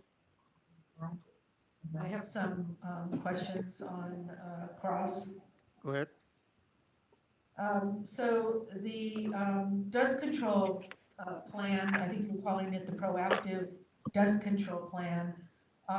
Did you, when you submitted it to the Air District, ask for it to be approved? We work to review and implement the proactive dust control plan in coordination with the APCD, and then we take it to IID's board for approval. Okay. Did IID ask for the proactive dust control plan to be approved by the Air District? Not specifically, no. Okay. So the Air District never approved the proactive dust, any of the proactive dust control plans that you were referring to in your testimony? The proactive dust control plan is an IID document that we implement as part of the Salton Sea Air Quality Mitigation Program. Its purpose is not to be approved by the APCD. So would it be fair to say its purpose is that it's not a regulatory document that you would submit to the Air District to demonstrate compliance with the Air District's rules? Can you repeat the question? So it's not the kind of document, this proactive dust control plan is not the kind of document, a regulatory document that you submitted to the Air District in order to show compliance with Air District rules. Isn't that correct? It is not a regulatory document. Okay. And we were referring to, I think it was Rule 804. Can we put that back up? It's in exhibit number 27.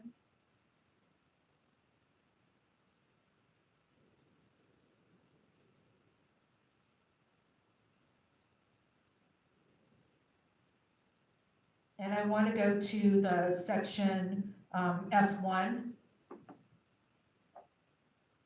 So on that list, is there surface roughening? No. But I think you testified that your proactive dust control plan had surface roughening in it. Isn't that correct? That is correct. On this list, is there irrigated furrows? on this list is established vegetation on all previously disturbed areas. Okay, that's not a response to my question, which is the proposal from IID, as was explained by Ms. Shields, was irrigated furrows and vegetation. I'm asking you now only about the irrigated furrows. Are they on the Backham list? This list does not specify how to establish vegetation. It just states established vegetation on all previously disturbed areas. It's a yes or no question. Where on this page is the words irrigated furrows? Again, it states established vegetation on all previously disturbed areas. It does not specify how. I'm not asking you about vegetation. I'm asking you about irrigated furrows, and I'm asking you to point or to tell me exactly where it says irrigated furrows. To establish vegetation, IID would implement irrigated furrows. I'm going to have all that stricken, ask you to strike it as non-responsive. And I'm also going to ask you to direct the witness to answer the question, which is irrigated furrows on this list in F1? Objection, the document speaks for itself.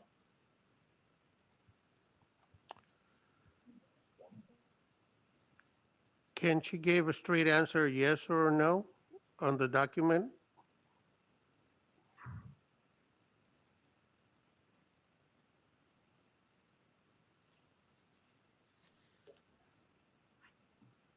This is the chairman. Can she answer yes or no to the question? If it's stated in the document. Jessica, you can go ahead and answer. The document just states established vegetation. It does not explain how vegetation is to be established. Okay, I'm going to ask for that to be stricken because it's not responsive to the question. I think we can all see that under F1, irrigated furrows is not a Backham measure that's recognized in the Air District regulation. Council, F1A talks about applying water and F1B talks about vegetation. The witness is telling you what, irrigated furrows would fall under. The witness did not say that. And is that what the witness is suggesting? Because there's been no proposal that. If you're asking the witness to point out specific language that says irrigated furrow, you can all see the language of the rule. I'm asking where the word irrigated furrows are on F1.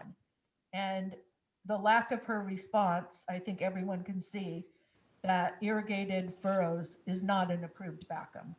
So I'm going to move on because I'm trying to be respectful of time. You were talking in your testimony about U.S. Fish and Wildlife Service that IID was proposing to do surface roughening until U.S. Fish and Wildlife did its project. Is that correct? Yes. Okay. And is there a deadline as to when surface roughening would be converted over to an actual Backham measure? The U.S. Fish and Wildlife Project, Chris Schoeneman would know best on that date. I do not know. Okay, so what could end up happening is there could be surface roughening out there, which is not Backham, and it could be there for 10, 15, 20 years if U.S. Fish and Wildlife doesn't build the Red Hill Bay project. Isn't that correct? I believe it was always U.S. Fish and Wildlife Service intention to finish the Red Hill Bay project. But you don't know when, and so wouldn't it be fair to say, without an end date, the surface roughening can stay out there forever? I don't know. And when did IID first come to realize that the Salton Sea was going to be receding and mitigation was going to be needed? That was before my time at IID. I don't know an exact date. Okay, would it be fair to say that when IID signed the QSA in 2003, that at that point, IID knew there was going to be a problem at the Salton Sea? Again, I was not at the district at that time, so I do not know.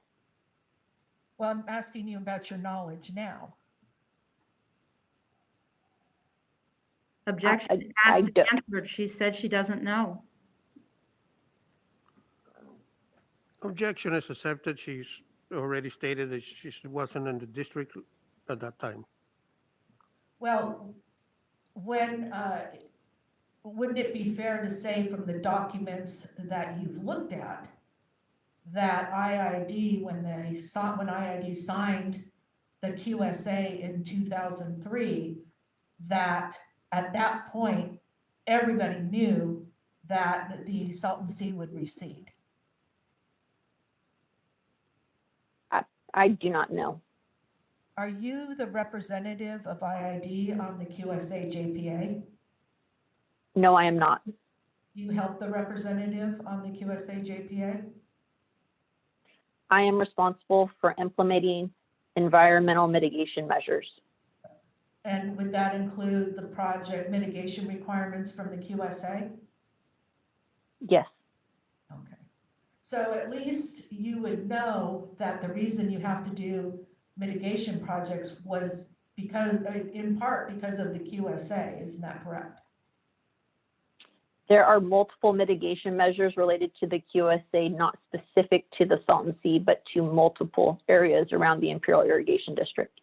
Okay, and I'm asking now about the QSA. Yes, related to the quantification settlement agreement and IID. Okay, and that was enacted in 2003. So now we're at 2021, and is there a project that meets the Air District's definition of backup in place around the Salton Sea? At this time, there is vegetation on the playa around the Salton Sea that would qualify as backup. Has the Air District, EPA, or CARB, California Resources Board, identified and certified that that's backup? I do not know. Have you seen any certification or agreement by the Air District, CARB, or EPA that would show that that is backup has been accepted? That project you're I have not. Okay. I have not, no. Okay. And at the Red Hill Bay, certainly in all this time, is there a backup project that exists at Red Hill Bay? In the Red Hill Bay vicinity, there is projects to establish vegetation ongoing that once fully developed could achieve backup. Okay. So, but because those plants are not fully developed, isn't that true? There are some areas where vegetation is fully developed, yes. Okay. And has that area been approved as backup by the Air District, EPA, or CARB? I do not know. But you haven't seen anything that would show that it's been approved by CARB, EPA, or the Air District, isn't that correct? I've never seen anything. Okay.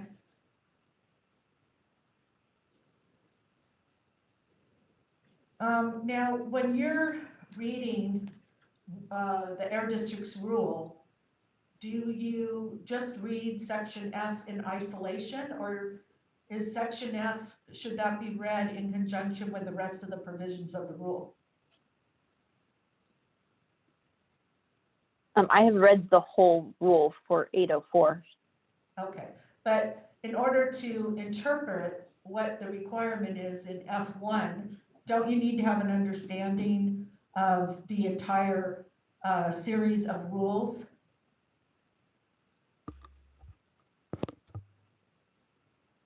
I'm not exactly sure what, if you mean all of the air district rules, I'm not familiar with all of their rules, no. Okay, I'm talking about Regulation 8, and what I'm asking is that, isn't it true that Section F cannot be read in isolation, but you have to look at the other provisions of Regulation 8 rules in order to understand what's in Section F? I don't mean to interrupt, but we have 5 minutes remaining of this hearing. I'm not going to be able to finish my cross. Okay. And due to some commitments from the attorneys for the hearing board, prior to saying so, we're going to need to adjourn the meeting as we stand right now and continue with that. So I will reach to the hearing board members for a motion to continue this meeting to a further date. So moved. Second. Everybody in favor, say aye. Aye. Aye. Okay. The district will set up a new time and date so we can continue this, and we'll continue at this stage. I would like to request to all parties involved, even the public, if they're still around, that any documents that I need to come for evidence or for, just information materials are provided 24 hours in advance. It is very difficult for the hearing board members to get documents as we coming into the meeting and have a chance to review that and make some kind of, understanding of what is going on. Mr. Chairman? Yes, ma'am. Can we make this, the continued hearing to a set date? I mean, because, so that this doesn't drag on. And I'm wondering if the first week of February might be a time frame to set the hearing? The first week in February is not going to be good for the hearing board. We already have another hearing set. And we need the district to provide at least a couple of dates so the other members of the hearing board also are available for that, if you don't mind. Then I would just ask that the hearing board direct us to get this matter back as soon as possible so it can conclude. It will do so is in the best interest for the hearing board as well as everybody else in the community and citizens of this county that we resolve this issue as soon as possible. Great, thank you so much. You're welcome.